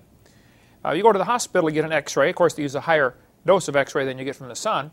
But you could take X-ray film that they use at the hospital, walk out in the yard, take it out of the box, put it back in, go inside and develop it. The sunlight produces X-rays. It'll ruin the film if they don't keep it protected. X-rays go right through your body, and they will expose what's inside. X-ray machines, basically they're sending out a blast of zillions of itty-bitty tiny bullets, real small. They go right through you and make a shadow of what's inside. Sort of like a machine gun or a shotgun, blasting you full of holes. And I tell people this is why many radiologists have a negative outlook on life, because they look at this kind of stuff all day long. But your skin especially suffers from this, X-rays from the sun. Your skin gets blasted all day long, and you have 3 basic layers to the skin, the dermis, epidermis, and subcutaneous, where the fat is stored. X-rays go blasting through your skin and blow it full of holes, and your body must fix the damage. And it happens, all day. Millions of cells have to be replaced because of damage from the sun. And the more exposure to the sun you get, the more damage you cause to your skin. And after 50 or 60 or 70 years, your skin begins to lose the war. It can't keep up with the damage, and pretty soon everybody starts to notice you are losing the war. As your skin begins to wrinkle up, this is one of the primary causes of aging and wrinkling, is this damage from the sun. There's other causes involved, like the damage that's now happening to the plants that we're eating. Not only are we being exposed to sunlight since the flood's been over, being exposed to a different kind of sunlight, our plants are being exposed to a different kind of sunlight, so they're also not having the nutritional value that they used to have. Anyway, concrete will stop X-rays, lead stops X-rays, and water stops X-rays. Several other things stop them. And if there was a layer of water above the earth before the flood, that would explain why people lived so long. Before the flood, they lived an average of 912 years. That's a long time. It's also one of the quiz questions. What was the average? It'll actually end up on the final exam. What was the average lifespan before the flood? These are just, of course, from the dates we have recorded in the Bible. We don't know that this is average of everybody in the world at the time. But the patriarchs, all the people's names given in the Bible, if you simply add them up, the numbers that they give, and they left out Enoch in this average purposely. Enoch never died. So if you want to figure him in there, he's already 6,000 years old. And so it would really up the average, not bring it down, since Enoch never died. So they left him out to average the rest of the numbers. It's interesting, when you look at the charts, the things you can learn from this graph are fascinating. For instance, Methuselah died the same year that the flood started. There's all sorts of good preaching goes on about this topic. I don't know how much of it is provable, but it's very interesting. Enoch was Methuselah's daddy. Apparently, God told these people what to name their children, because the names of these 10 patriarchs here have a message that it spells out. I forget what the message is now, but it's in Henry Morris's book. It's in the Defender's Bible, as a matter of fact. I should have looked that up before class. But you can get it the 10 names have meanings. Methuselah means, when he dies, it shall come. Now picture yourself as Enoch. You have a baby boy named, and you don't know what to name him yet, and you and your wife are discussing, what do we name this kid? And the Lord impresses on your heart to name him Methuselah. When he dies, it shall come. So Enoch is holding his baby thinking, Lord, why do you want him named Methuselah? When he dies, what shall come? The end of the world? And so the preaching goes, I don't know how true it is, but it sure seems like it could be, that Enoch realized when this boy dies, that's it. God's going to destroy the world. Now, did Enoch know how long his baby was going to live? No. Could have lived, 2 days. So Enoch apparently got right with God and kept so close to the Lord because he didn't know when his son was going to die. All he knew was when this boy dies, that's it. Because God apparently had told him that in order to get this name, Methuselah. So Enoch got so close to the Lord, they're walking and talking one day, and the Lord said, Enoch, we're really closer to my house than yours. I want you to come on home and spend the rest of the day. He said, okay, Lord. And since there's no night there, he's still spending the day up in heaven with the Lord. Like I said, it preaches good, but we don't know. It's interesting, it shows God's mercy. Which one of the guys listed in the Bible lived the longest? Methuselah. God is long-suffering. He's not willing that any should perish. He gave him plenty of opportunity. So this really shows the mercy of God and his long-suffering. He wanted everybody saved. He kept giving them more and more chances. Methuselah lived the longest of all of them. And finally God had to bring judgment.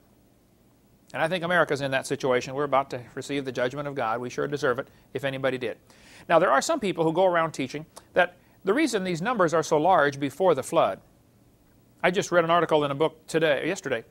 This guy said, well, they used a lunar calendar. The next sentence said, they counted every month as a year. So the guy was explaining why they lived to be 900 years old. He said they didn't really live to be 900.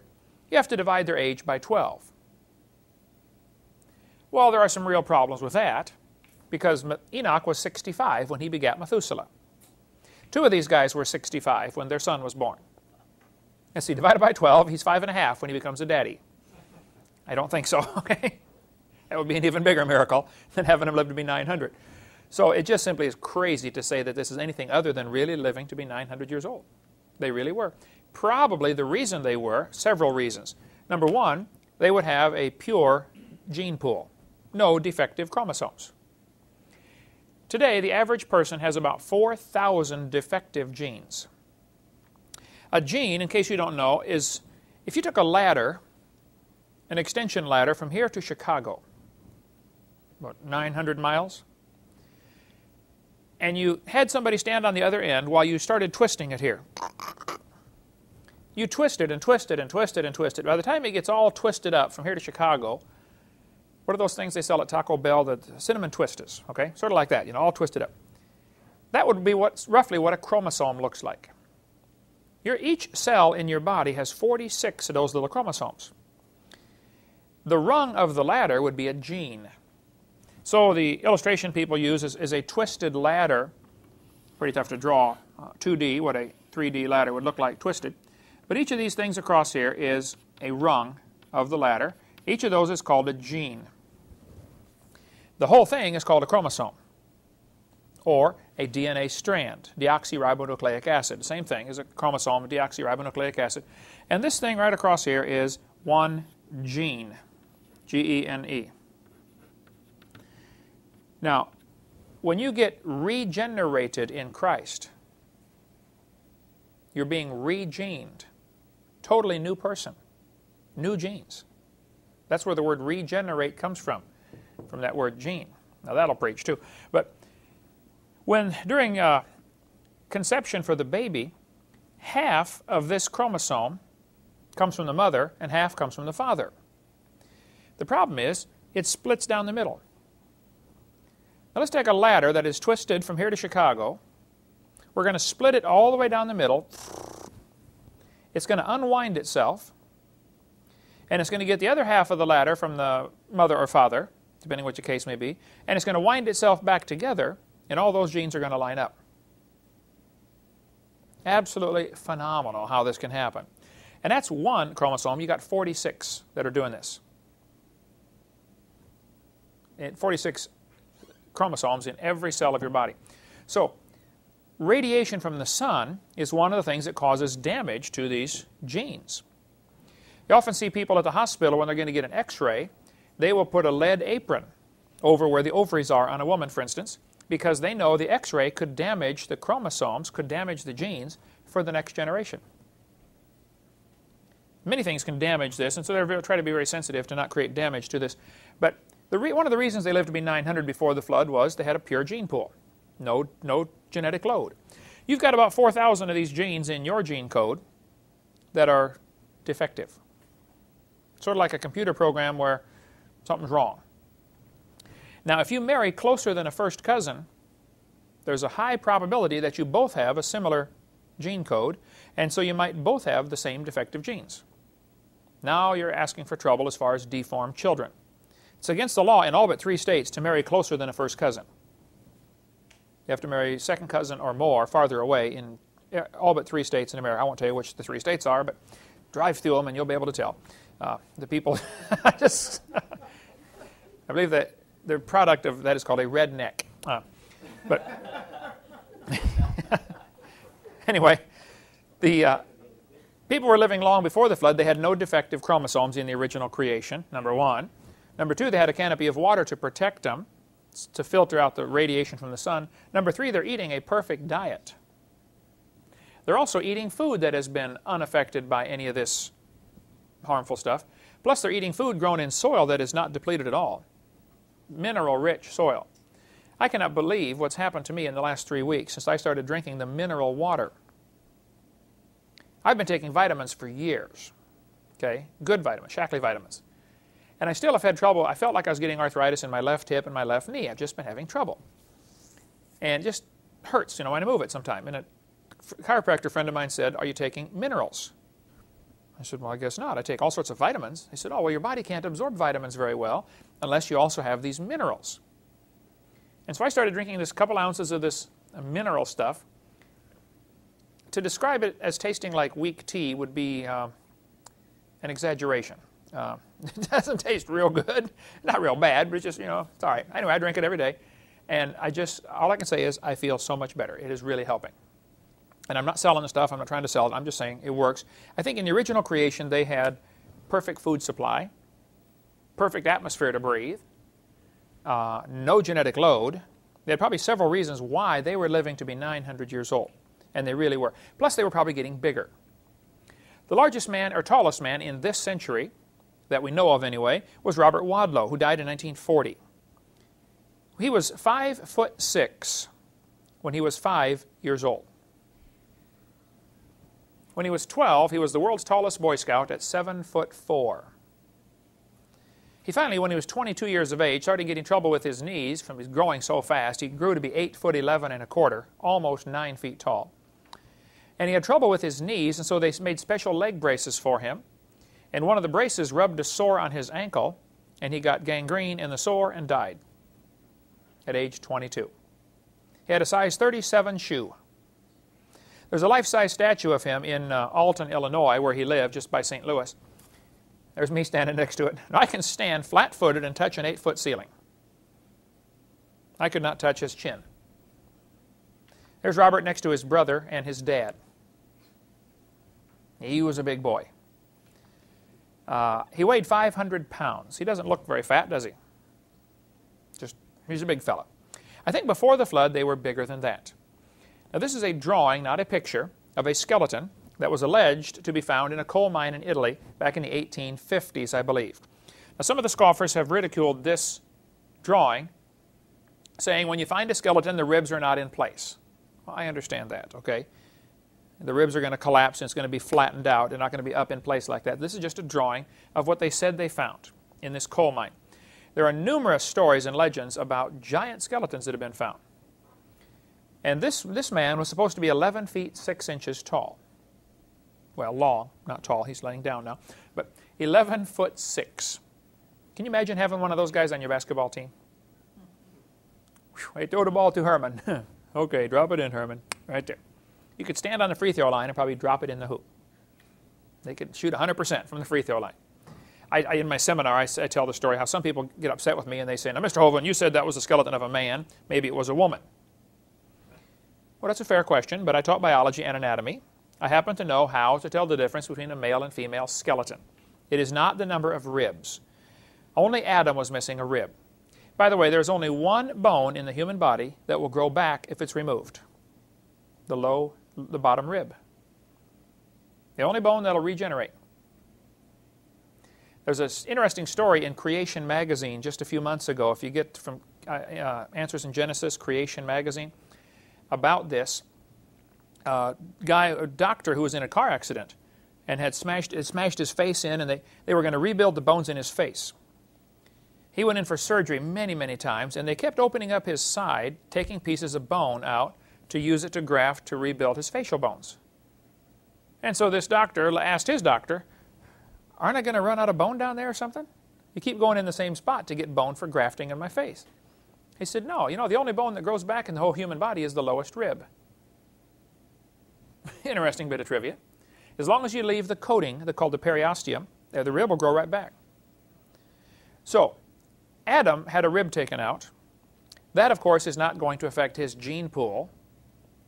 If you cut your arm off and you have children, will your children be born with no arm? No. And if God took a rib out of Adam, that wouldn't affect his children any. And it's surprising how many people today still believe women have more ribs than men. It just simply is not true, okay? Now, it is true there are people who have one extra set of ribs, more than everybody else. See, that happens. It's a genetic thing. Sometimes people have 13 ribs, pairs, instead of 12. But it's pretty rare, and who cares anyway? But it's not a male-female thing, okay? Everybody has the same number of ribs. But there are two ways to tell the difference between a male and female skeleton. One is to look at the feet. If they're pointed toward the mall, it's a woman. Don't write that down. That won't be a quiz question. One lady said, no, Mr. Hovind, her feet are pointed away from the mall because she died after shopping. That shopping's hard on these women. I said, okay. The second way to tell the difference is to look at the process on what's called the temporal mandibular joint. That's the place where the jawbone, the mandible, hooks onto the skull. If that joint right there is worn out more, it's probably a woman. One lady said, that's because we got to tell you men everything twice. You don't listen the first time. I said, well, I'm guilty of that too. But that's just a joke I tell. And you'd be surprised. I get letters from time to time, or phone calls, people get upset about jokes in my seminar. I say, look, lighten up, First place, I'm just kidding. They say, are you against women? I say, my own mother was a woman. No, I'm not against women. She comes from a long line of women, matter of fact. So, no, I'm not against them at all. But there are other differences between male and female skeletons. These two are not the ones. But some giant skeletons have been found. That's what I want to talk about tonight. In Indianapolis newspaper in 1975, they quoted an article that was also quoted in Reader's Digest, Mysteries of the Unexplained, where it talks about a giant skeleton 9 foot, 8 inch tall. That's pretty big. It was found in Indiana in 1879. And I don't know what became of it. Nobody's been able to trace down what happened to this giant skeleton. I have a theory about that, though, and we will get to that in a minute. A skeleton nearly 10 feet long was found in Humboldt Lake, Nevada in 1931. 10-foot skeleton up to the ceiling up there. Pretty good size.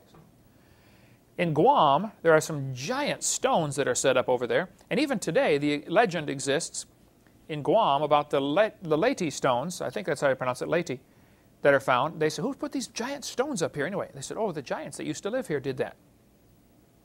It's still part of their custom that there were giants in Guam at one time. Giant people. In Walkertown, Indiana, which is up near South Bend, a group of amateur archaeologists opened a mound in 1925 and unearthed the skeletons of 8 giants ranging from 8 to 9 feet long, all wearing heavy copper armor. Through the bungling of the diggers and the disinterest of the Archaeological Museum establishment, these discoveries have now been scattered and lost. Now, the book Weird America by Jim Brandon, which I have in my library here, he goes through talking about some of these giant things that are found and about dinosaurs still living. And then he says, isn't it amazing they survive for millions of years? Just does good research and gets the wrong conclusion from the whole thing. Lompoc, California, down in Southern California. I'll be there day after tomorrow. In 1883, some soldiers were digging for a magazine, a place to store gunpowder, keep it cool out of the weather. They found a giant skeleton 12 feet tall. The Indians in that area, this was still during the time of a lot of Indians, you know, Indian wars even going on in 1880, they got upset because they had disturbed a grave. Now, in many cultures, of course, if you disturb a grave, that's one of the worst taboos there is. You don't bother a grave. And so the remains were reburied, and nobody knows where it is today. But this was reported commonly back in 1880s about this giant skeleton. This is from the book The Unexplained by Dr. Carl Schuker, who is a scientist in England and writes extensively about unusual phenomena like this. You might also want to contact Todd Jurasik. He's a friend of mine in Oklahoma who does a lot of research on giant skeletons that are found. He's writing a book about it. I've been after him. I say, Todd, he calls once a month or so. I say, finish the book, because he's collected an enormous amount of material on these giant skeletons, giant humans that are found. A skeleton 12 feet tall was reported in Tucson, Arizona in 1891. The man had 6 toes, long hair, and a bird-shaped headdress. Where else do you read about 6 toes in the Bible?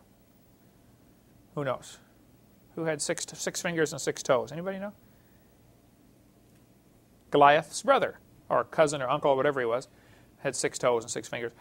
Often, though not always, 6 toes is one of the first 6 toes or 6 fingers is one of the first symptoms of close inbreeding. First cousin marriage, you know, man marries his aunt or his niece. Not always, but often this is the case. The girl that I told you about that rode our bus in Illinois had sickle cell anemia. Her mother and father were brother and sister. The 9-year-old raped his 8-year-old sister, and she got pregnant and had a child, and that little child rode our bus. Great, great girl. She died at 13 of sickle cell anemia, but she had 6 fingers on each hand. This is not always the case, but it is one of the symptoms that sometimes shows up with extra digits. This happens with cats all the time. Cats often marry back to their own family. How many have ever seen a cat with 6 or 7 toes? Ever seen that? I saw one with 9 at one time. Cats had toes sticking out every place. Cat was, well, cats are schizo anyway, but this one was extra schizo. Something was wrong. Something was wrong with that cat. That was a redneck cat. But I've got several books in my library if you want to read more about this. These giants that are found. Here's the references at the bottom. There's a whole series of books by David Hatcher Childress. You might want to write that phone number down and get a hold of them. That's the one where this article comes from. If you want to we'll get into this in a second. But 815, this is south of Chicago, Kankakee area, 815-253-9000. And they do research on, it's called World Explorer Magazine. Now, they're not Christians necessarily, but they just do incredible research on strange things that are found around the world that nobody wants to talk about because they don't fit what's called the paradigm, you know, the way you're supposed to believe. But they go and visit these places and do research on it. It's really, really good stuff. They've got a book called Far Out Adventures. I'll bring that after the break. I've got it here. Heidi, the ones you cut the pages out, I handed it to somebody to bring out here tonight, and it didn't make it. So it must be still on my desk. But that's put out by these folks about some of these giant skeletons and other strange things. They get into all sorts of things, UFOs and, you know, a variety of things like that. There's a website which you can get about this topic, geocities.com, which is a web host for all sorts of things. But geocities.com/thetropics/lagoon/1345/giants has information about some of the giant skeletons.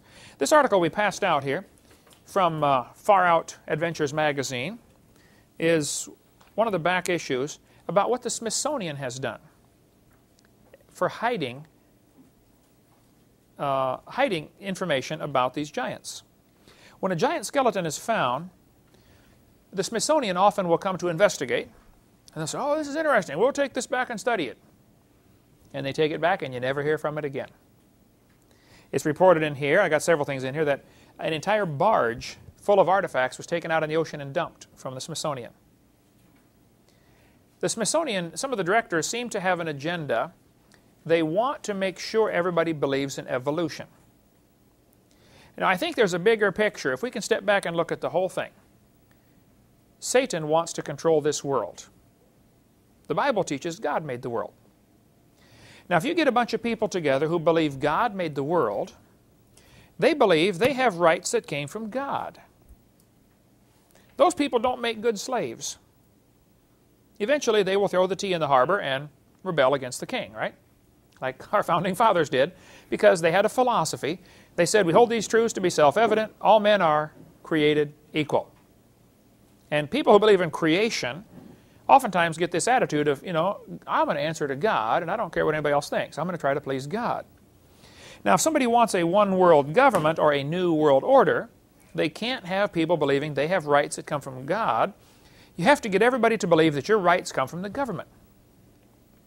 And so evolution is a foundation philosophy for communism, socialism, Marxism, Nazism. If you want people to believe government is supreme, evolution goes along with that attitude. But if you want people to believe that God is supreme and laws come from God, then creation is the foundation for that thinking. And I believe there are many folks in this country in high places with lots of money who really want a one-world government. They have most of the money. They would like the rest of it. And so they want everybody to be their slaves. And they want to be the elite, and we will be the rice farmers, those that they allow to live, however many that's going to be, whatever they need, And so there's a real strong push among some of these institutions like Smithsonian, and probably everybody that works there doesn't know this and maybe doesn't care. But there are certainly some who would say, look, we want people to believe in evolution theory. This is the world view we're going to push. And anything that goes against this theory, we'll just have to, get rid of that information. Now, evolution teaches man started off itty-bitty, and we're evolving and getting bigger and better and stronger. Isn't that what the theory teaches? If you find a 12-foot skeleton, what does that do to your theory? It shoots it down. Suppose the opposite of evolution is true. Suppose we were made in God's image. Let's just suppose now, okay? Suppose Adam and everybody back here was 12 feet tall. If you're 12 feet tall, how fast could you run? In a perfect environment, 30% oxygen, perfect food supply. You don't need a car. You run to Grandma's house, right? Of course, they didn't have a grandma either, but it was just, or a mother-in-law either. That's why it was paradise. But no, actually, my wife has a great mother-in-law. But I think the time before the flood was just a lot different. They probably were huge back then. And you can take this home and read it. For those of you watching the tapes, of course, I'm not going to make a copy for you. You have to get your own book from the World Explorer magazine.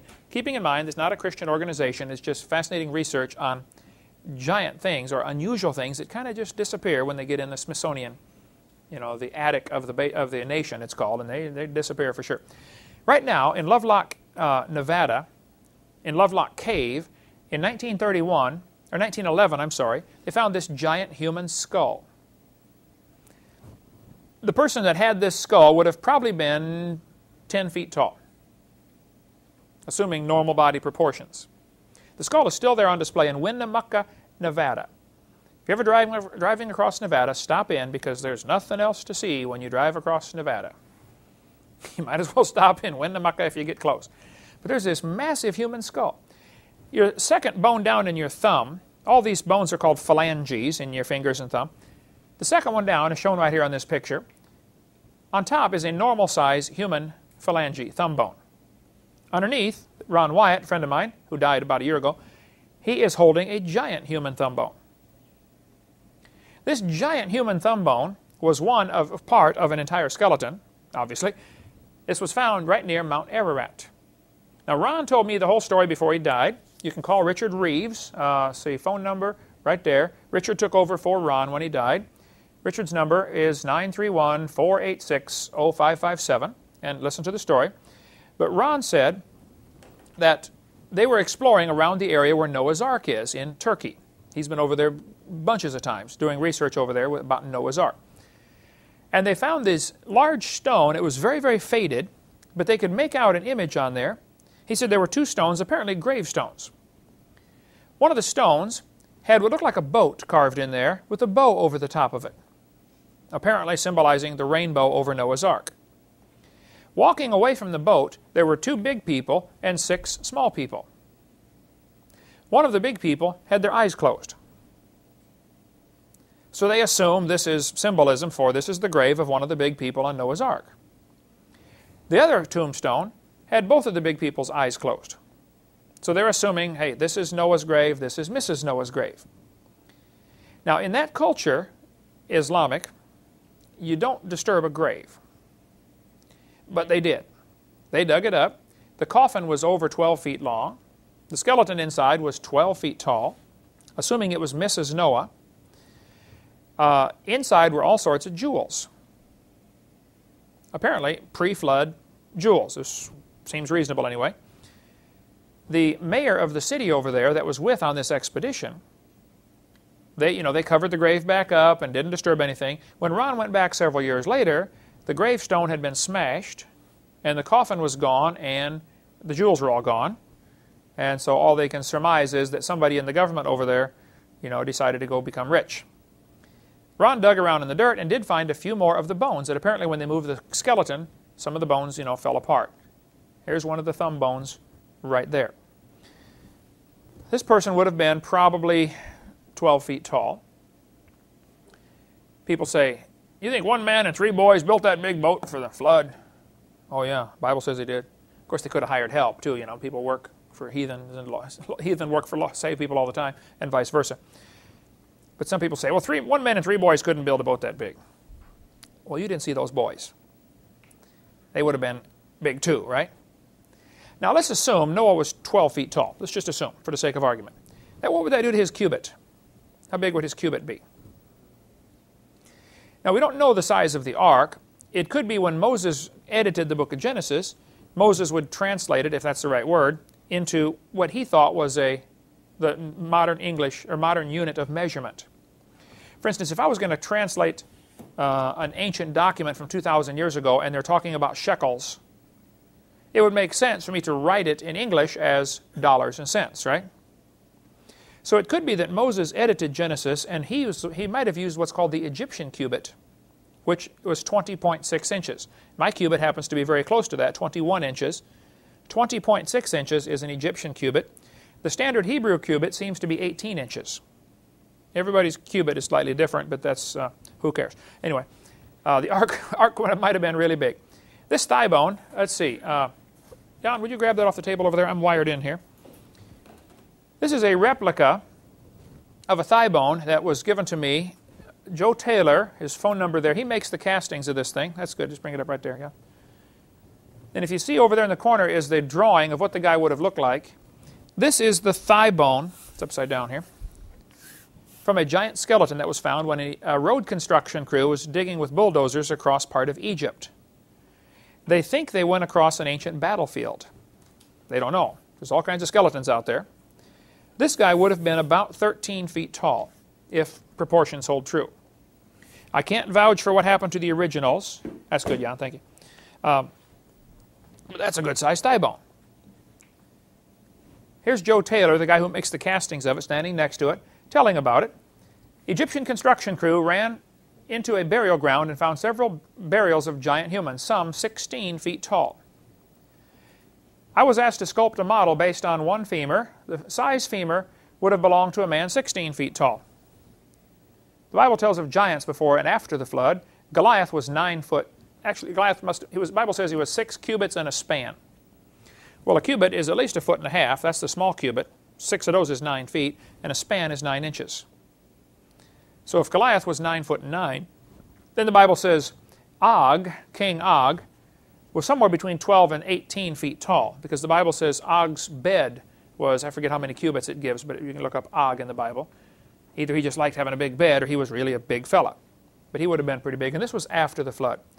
Giant skeletons have been found in Texas, Arizona, Europe, Ohio, and in the Bible lands. There are giant bones in rocks supposed to be hundreds of millions of years old.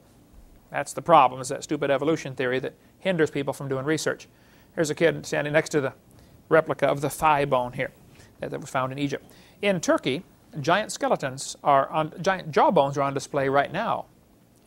Ron said they wouldn't let him open the case to take the jawbones out and look at them because they don't want people handling these things. This may be from Noah's grave or Mrs. Noah's grave. We don't know. But across what's called the TMJ, the temporomandibular joint, where your jaw attaches, average human is probably about 3.5 inches. That's the width of your jawbone across the joints. This was 6.5 inches. Any one of us could put your head inside the jaw and rattle it back and forth. This would be a giant person. We would assume, or else they had a huge jawbone, one or the other. Up in Wasaukie, Wisconsin, I went up there and met Mrs. Ailes. She owns the resort where some giant bones were found. This is in Wisconsin. We'll talk about that right after the break when we get back. Talk about some more of the giants that are found. Let's take a few-minute break here. Let's finish up talking about some of the giants that are found from apparently pre-flood times and probably shortly after the flood. I was up in Wisconsin. I heard about this article in the newspaper back in 1904 of a giant, several giant skeletons that were found inside an Indian burial mound. So I was driving right past Wasaukie, Wisconsin one day last year, and so I decided to stop and see, chase it down, see what I could do. It's been 1904. It's been, nearly 100 years. But I found the place where these Indian mounds were. They're now underwater. You can just see the tops of them sticking out above the water. They built a dam and filled this valley in with Fritz Lake. The person that owns the property where this was Mrs. Ailes. Now, she is 94 years old. So she was born just a couple years after this was found by her father, I believe, is the one who found these giant skeletons. Here's what the newspaper article says. Near the outlet of Lake Nockabee, which is where Mrs. Ailes' resort is now, in northeast Wisconsin, mounds were found containing hundreds of skeletons. One skull was about 3 times the size of the ordinary human, and other bones were correspondingly big. Now, this is an article from 1904. So I stopped, found Mrs. Ailes. She's 94 years old, still runs her own resort there. People rent cabins, to come go fishing on the lake. I said, Mrs. Ailes, what's the story about these giant bones found on your property? She said, oh, come with me, I'll show you. We went out in the front yard, the lakeside. She said, you see that little island right there? I said, yep. She said, that's the top of an Indian mound, apparently Indian. It's the top of a mound anyway. That's where the bones were found. I said, what happened to them? She said, my dad gave it to a doctor, gave the giant skull to a doctor, and his widow is still alive.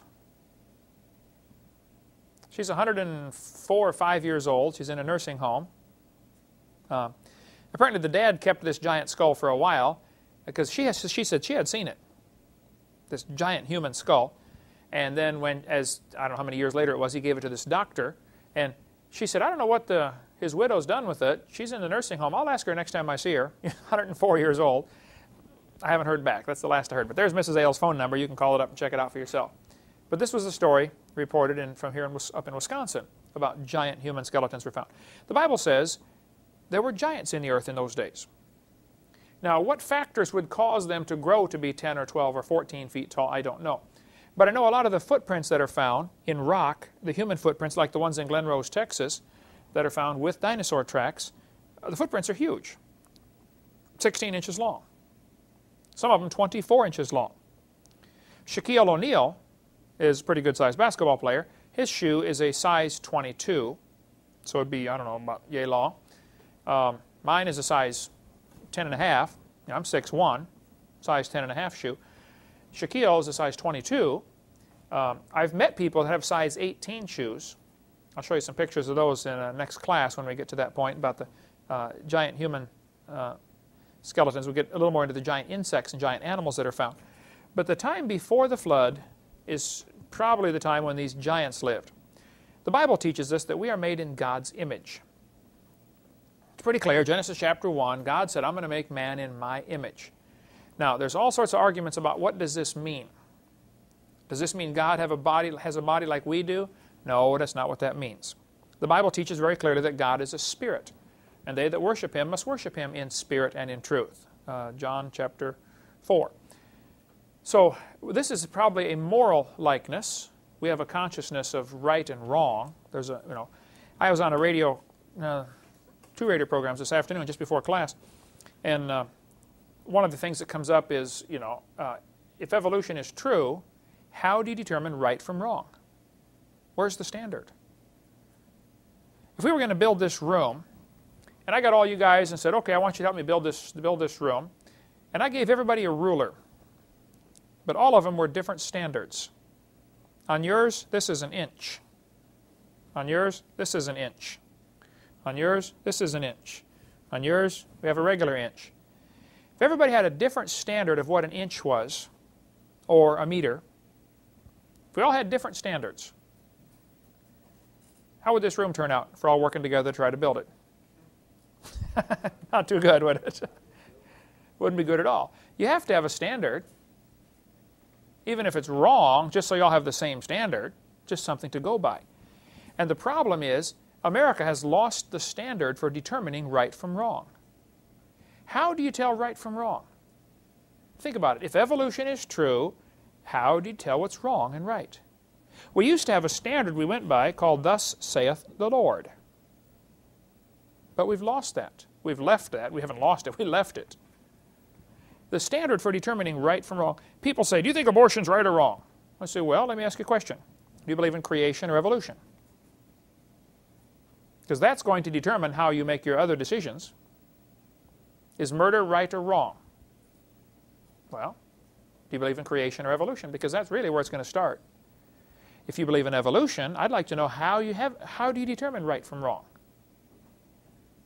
If evolution is true, why do people have a conscience? Why do we have love and justice and mercy? And would those emotions evolve? Does a lion feel bad when he kills the zebra and eats him?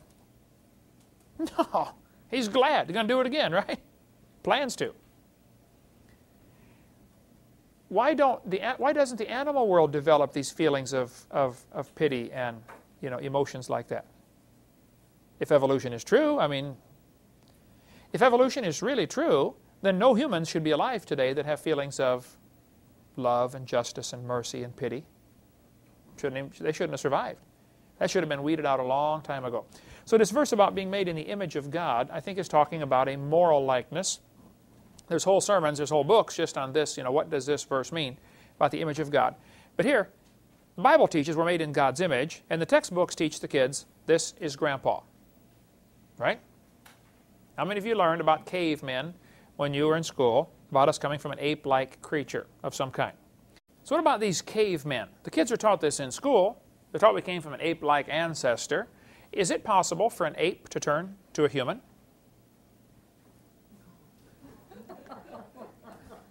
Somebody sent me that email and I just couldn't resist throwing that in there.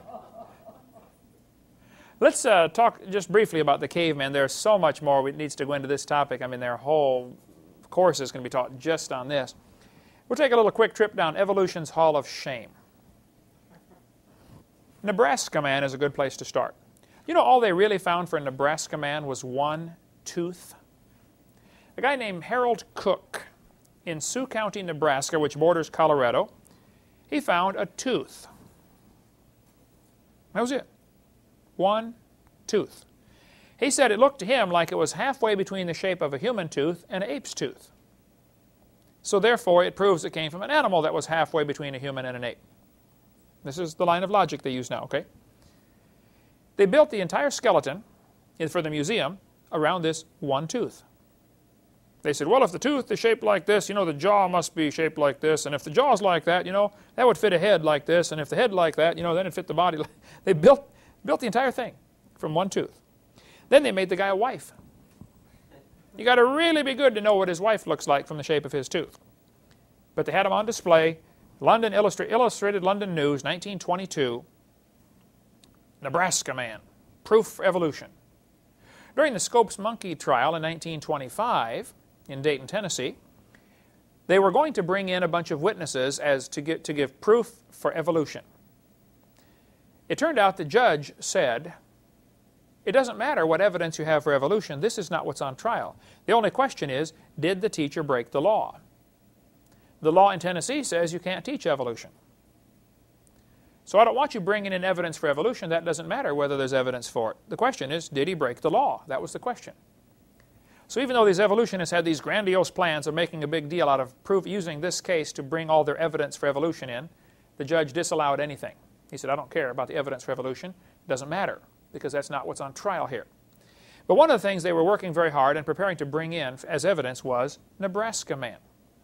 The American Museum of Natural History in New York, the director at the time was Henry Fairfield Osborne, who was a racist through and through.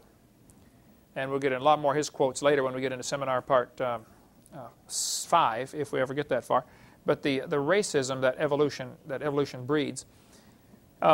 Osborne was one of the guys who went around promoting this as proof for evolution. Nebraska Man is proof for evolution. Here we have the proof right in your hands. How can you not believe it? It was a tooth. Later they found out the tooth really came from a peccary, a pig. There's the real Nebraska Man right there, folks. It was a pig's tooth. I had an evolutionist get all upset with me and said, don't you know there's a difference between a peccary and a pig? Well, look at them both side by side. Okay, the peccary's still alive in South America, running around doing just fine. Okay, I know there's a minor difference, but they're a very similar animal. Okay, let's look at Piltdown Man. In 1912, an amateur archaeologist named Dawson and a French Catholic priest who loved the evolution theory named Pierre de Chardin, he had a longer name than that. And all those French always have 8 names, you know, but he had a real long name. Anyway, and a guy named Woodward, and nobody's for sure who's involved in this, but who made this happen. But they were looking for evidence for evolution. Now, if you get somebody who's determined he wants to find evidence for his theory, he's eventually going to find some evidence for his theory, even if he has to interpret what he finds in the light of his theory, which is probably what everybody does. We're all guilty of that, okay? Which is why you have to have other people check your work and say, hey, here's where you're wrong. Sorry about that. Well, this Catholic priest, Pierre de Chardin, and these other guys were digging around in this gravel pit looking for the missing link. Now keep in mind, in the early 1900s, evolution theory had been out for 60 years. Darwin had predicted, we're going to find evidence for my theory. It had been 60 years since Darwin's theory came out, and there was still no evidence. So they started getting pretty desperate. And so people were looking for proof for this theory. And so probably Woodward or the Catholic priest Pierre de Chardin took a human skull, just the skull cap, the top part of the skull, and the jawbone from an orangutan, an ape. They broke off the places where they would normally fit together, where the hinges go together. They broke those off because it would be real obvious they didn't go together if those pieces were on there. So they broke off the important pieces. They stained them with, first they treated them with acid to make them look old and pitted, stained them with some kind of chemical to make them look old, and went out and buried them in the gravel pit, close to each other. They went out fossil hunting a few days later, and guess what they found? Oh, look at this. Wow, proof for evolution. They planted it themselves, apparently. This came to be known as the Piltdown Man because it was from Piltdown, which is near England. Or it's in England. It's near London, England. The Piltdown Commons, I believe. It was a gravel pit. Piltdown Man was in the textbooks for 40 years. All the kids for 40 years were taught, we've got proof for evolution from the Piltdown Man. If you'd went to school, if you had gone to school in the 1930s or 1940s or early 1950s, your textbook would have said, evolution is true, and here's the evidence for it. And Piltdown Man would have been one of the things you'd have to learn and study and memorize. 1953, it was exposed as a fraud. See, here's the problem. When they get these cavemen, somebody will find the bones. They will reassemble it what they think it looked like, because the bones are usually pretty broken up. I believe, for instance, Lucy, the skull of Lucy had 200 pieces. Talk about a jigsaw puzzle. First place, you're not even sure you have all the pieces. Try to put together a puzzle like that. But they put together the Piltdown hoax. It was a deliberate fraud. Broke off the important pieces so they wouldn't discover the fraud. Then they made castings of those pieces, make a replica. Now the replicas go out to museums all over the world. The real bones are kept locked in a vault where nobody can even look at them. Probably none of you in this room have ever met anybody who has seen the original bones. They lock them up like they're more important than gold in Fort Knox. Of course, there's no gold in Fort Knox anymore either. That's another long story. But the replicas went all over the place. Replicas of Piltdown Man. Everybody studied these replicas and said, wow, you're right, There were 500 papers. I used to say there were 500 doctoral dissertations. That's not quite correct. There were 500 research papers, some just for master's degrees or other papers, that were written about the Piltdown fossils. People studied the replicas and said, yep, this goes together, this is proof for evolution, and wrote a paper, and that paper gets published someplace, and therefore now they can say, look, there's 500 articles published about this, it has to be true. Well, somebody got the brilliant idea to go study the original fossils. Wow, what a novel idea. Looking at them under the microscope, they discovered the teeth had been filed down. There were file marks on the teeth. The more they studied the originals, the more they realized these don't even go together. Then in the early 50s, they developed another kind of test to test bones. I think it's fluoride something. Bones absorb fluoride out of the ground. I could look up the name of the test. But to see how old they were. They found out the skull cap was probably 800 years old. Maybe from a battle back, 800 years ago. England had battles all the time over there. Everybody beating each other with their swords and spears. And so they got this skull cap, probably about 800 years old, they guessed. And the jawbone was probably less than 100 years old. And it was from an orangutan. Now see, the shape of the skull of a human is more rounded as opposed to the monkey skull, which is a very distinctive shape. And if you find a big enough piece of a skull, a good anthropologist can tell you quickly if it's from a human or from an ape. So this was an obviously human skull cap and an obviously ape-like jaw. See, the human jaw is rounded, whereas ape's jaws is more pointed, kind of like St. Louis arch or a parabola. And so one of the things they go by for determining, this is the shape roughly of a human lower jaw. Your teeth will line up, in this configuration, whereas an ape's is more elongated, like that. And this was obviously an ape-like jaw, but obviously human skull. And so they said, wow, this is evolution. And this is where they got the idea that probably the brain evolved into human first before speech evolved. Oh, this is proof, all right. What more could you ask for? They're so desperate to make that theory true because that's the only way to get rid of God. Well, it turned out to be a fraud. This article here from Reader's Digest 1956 explained more about this Piltdown hoax, if you want to get that article. I went to quite a few libraries looking for this article. I found many libraries that have Reader's Digest that go all the way back, long ways. I forget how many exactly, but quite a few of the libraries I went to, when I got the October 56 Reader's Digest issue down, opened it up, those pages had been cut out. They were gone. Interesting. Now, I don't know if it's a conspiracy or what, but they were gone, I can tell you that. Finally, somebody sent me an original 1956 Reader's Digest, which I have in my library here. It's the article about the Piltdown hoax. But I suspect, of course, if somebody wants evolution to be believed, then you don't want evidence against it out there. So there are probably some people who don't like this at all. Neanderthal man is one more that's in the textbooks. He's still in there today. Neanderthal, the name comes from the Neander Valley, named after some guy named, I believe it was Joseph Neander. There's a famous song that we have in our songbooks. I should have looked that up. Somebody can find that and write to me. I'll add it to my next time I teach this class. But Neander Valley was named after this Christian in Germany who loved the Lord and wrote a beautiful song that's in our songbooks today. If you look in your songbooks and you see the name Neander, Jacob or Johann Neander, maybe it was. I don't know. It's a German name, I believe. But this valley is named after him. In this valley, they found some bones of a human. The back was bent over. So they said, oh, look, his back's bent over. Now, of course, most people know that humans walk on 2 legs and apes walk on 4. Because of the way they walk, the way their skeleton is positioned normally, this makes a great difference in their backbones.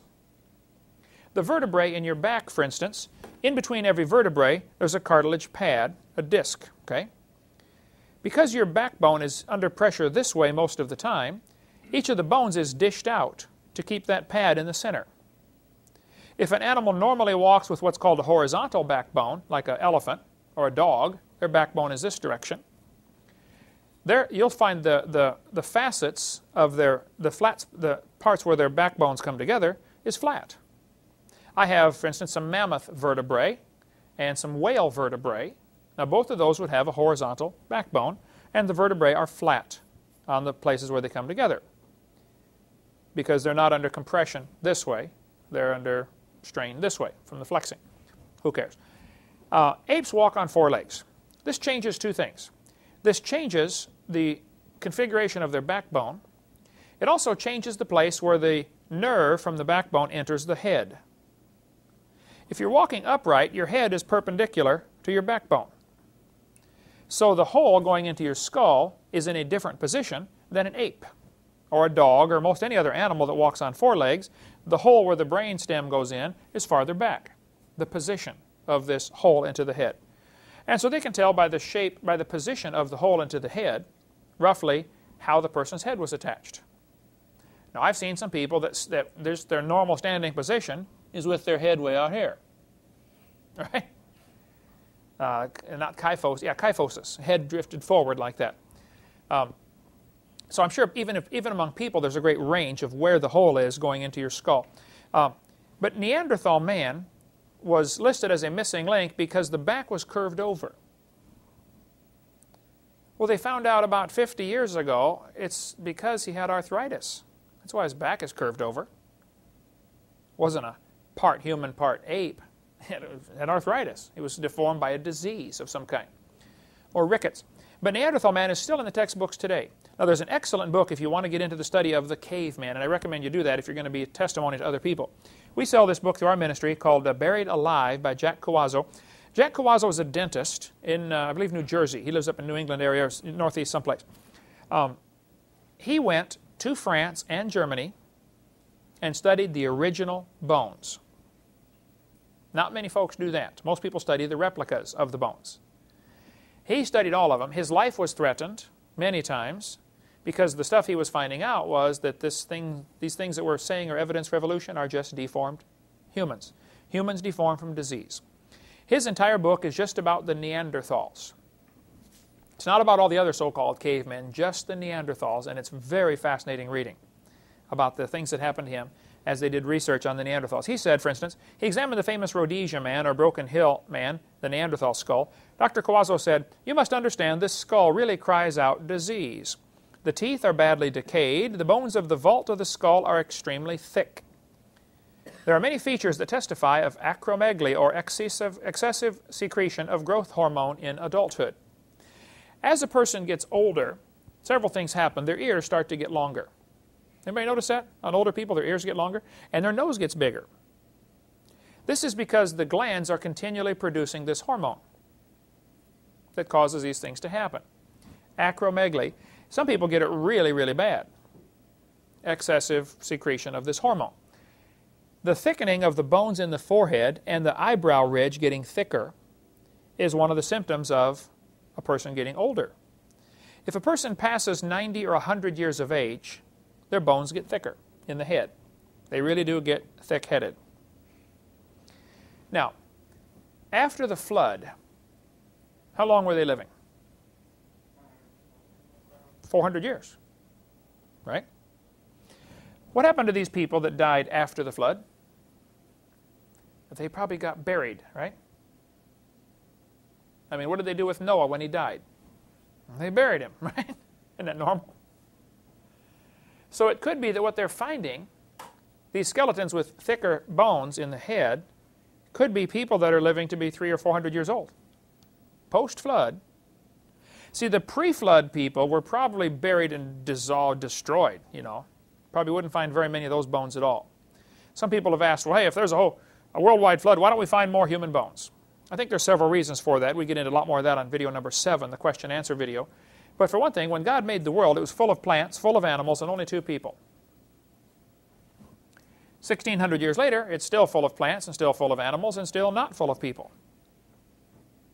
So there's probably a lot more animals to be drowned than there were people to be drowned.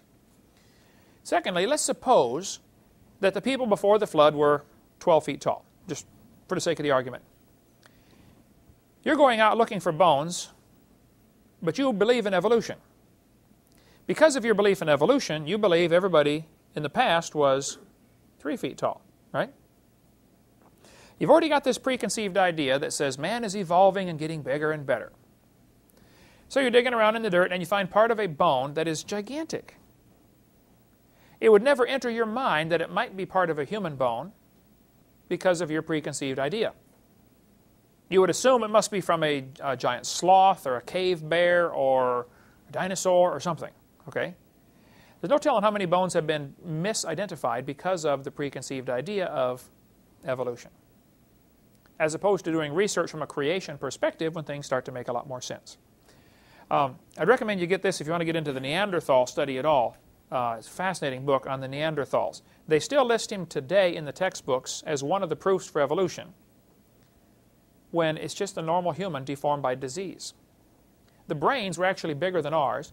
Now they can tell from the bone about how big the person's muscles are. The more you work out with your muscles, the more it puts pressure on the bones, and the bones grow larger. Bodybuilders not only get bigger muscles, they get bigger bones. Take a look.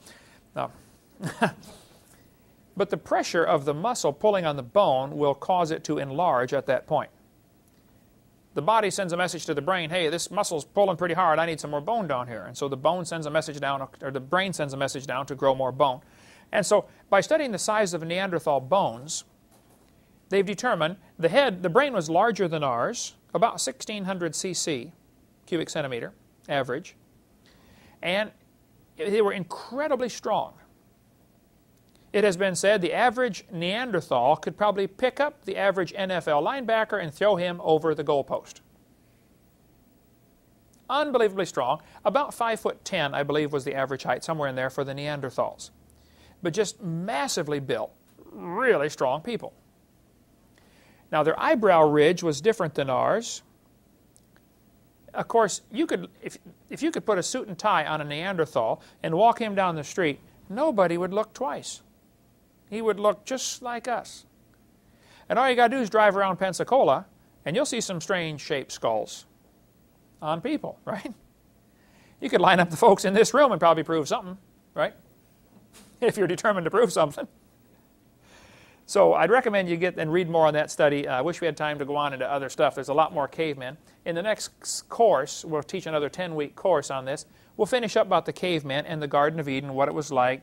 Not only were the people living longer, the animals were living longer. And the fish were living longer. Everything was much larger before the flood. We'll get into more of that in the next course. But I think that we've got the wrong idea in our textbooks. We're teaching the kids that man used to be small and he's evolving and getting bigger, when all the evidence is quite the opposite. And there are some folks like Smithsonian and some professors in universities who don't want kids to be exposed to any evidence against their theory. And so there is a real battle going on. And I hope you enjoy studying all that. If you have some people who've gone to anthropology class at the university and they've been taught evolution, you might want to get them this book, Buried Alive, or another one we'll get into next time called Bones of Contention, which is a tremendous book about all of the so-called cavemen. It's got a chapter on Neanderthals and a chapter on Lucy and a chapter on other ones, but we'll get into that later. We offer that through our ministry. Okay, God made a perfect world. Why?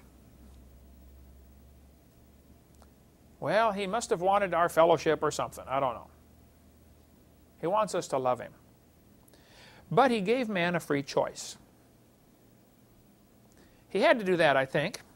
Of course, God doesn't have to do anything, but I believe he did that because he could have made us robots, right? He could have made us like a computer or a tape recorder. You can speak into a tape recorder. I love you, I love you, I love you, and play it back. I love you, I love you, I love you. Ah, thank you, thank you. Doesn't mean anything, does it? You know, my wife is 5 foot tall. I'm 6'1". I can come home and grab her around the throat and say, you tell me you love me. Well, what's her choice, you know? It doesn't mean anything, though, does it? It's a lot better when I come home and she says, "Hi, dear. I sure love you." Wow. See, she doesn't have to. She wants to. And we don't have to serve God. If you don't want to serve God, you don't have to. He's not going to make you. He gave you a free choice. Now, when we do decide to serve God, now that means something. So if he would have just said, "Everybody serve God," well, okay, he could have done that, programmed us. But I think it was wise for him to give us that freedom of choice. And they chose the wrong thing. They chose to disobey. So then the curse came into the world. The Bible doesn't talk much about the curse, but there was a curse when things began to change, and then that messed up the world. Then you have a flood, which really messes up the world. That destroyed things big time. And a lot of people are looking at the world today and assuming this is the same way it looked to Adam and Eve. Totally wrong idea. They had a very different world, probably very different looking sky, very different looking plant life, much larger animals, and probably much larger people. And we're going into all that next course. God made the world, man wrecked it, but in his mercy and his love, God decided to come down in the form of a man and die on the cross to pay for our sins. And 2,000 years ago, Jesus was born and grew up, lived a perfect life, died on the cross to pay for my sins and yours. And if you'll accept that payment that he made, your sins can be forgiven. You can be regened. You can be made a new person, regenerated. So 1969, February 9th, I said, "Lord, I'm a sinner. I'd like you to forgive me and save me." And he made a brand new person. The problem is, he left the old person there too. So there are now two Kent Hovens that live in this body. There's the one that wants to do everything wrong, and there's the one that wants to do everything right. And they fight all the time. And whichever one I feed the most generally wins. That's a decision you'll have to make too. First, you got to make sure you got the Lord in your heart. If you're not saved, you ought to give your heart to Jesus and get saved. After that, it's your job to feed that new person and starve the old person. Paul said, "I die daily." Every day you got to crucify that old man, the flesh, that wants to do everything wrong. One quick illustration and we'll quit. Suppose your kitchen sink was broken. Water is squirting every place. You call me up, "Brother Hovind, my sink is broken. You know how to do plumbing?" "Oh man, I've done a lot of plumbing. I love it. I got the tools. I'll be right over." So I grab my toolbox, run over, knock on the door, and you say, "Oh, Brother Hovind, I'm so glad you're here. Man, that sink, the kitchen's a mess. The water's going every place. But listen, I haven't had time to clean the house, Brother Hovind. I really don't want you to come in. Can you stay outside and fix it for me?" No. The first thing you have to do, you have to let me in, right? Now, as soon as you let me in, does that mean it is fixed? No, but that means I can start working on it, right? Now, when I'm working on it, you have two choices. You can help me, hold the flashlight, hand me the tools, whatever. Or you can make life more difficult for me, can't you? Turn the water back on, steal my tools, slam the cabinet door or something, Once you get Jesus into your heart, that doesn't mean everything's fixed, but it means he can start working on it. And so in 1969, I said, "Lord, I'd like you to come in and save me." And he did. It doesn't mean everything's fixed, but it means he's in there working. And now I've got a choice to help him out, or to make it harder on him. His goal is to make me like Jesus. Oh, he's got a long ways to go, but he's patient. He's still working on it, okay? That's his goal for you too. And he's going to take you to heaven one day and finish the job. He which hath begun a good work in you will perform it. He will finish the job. Some of God's children, he takes them home and crowns them. Others, he crowns them and takes them home. "Oh, a child of God, you're not acting like one. Why don't you come on home up here? I can keep a better eye on you, and take you on home to heaven." So I think that's what happens. Okay, we'll get into much more about the creation later. It looks like at the rate we're going, this course is going to be several more courses before we finish the whole seminar. I want you to feel free to ask any questions you have. You folks watching the videotape, feel free to call. I get lots of emails and letters. It's much faster if you just pick up the phone and call. I'm usually in the office Wednesday, Thursday, Friday, and we'll be glad to take your call and answer any questions I can. Thank you so much. Hope you had a good time in the course.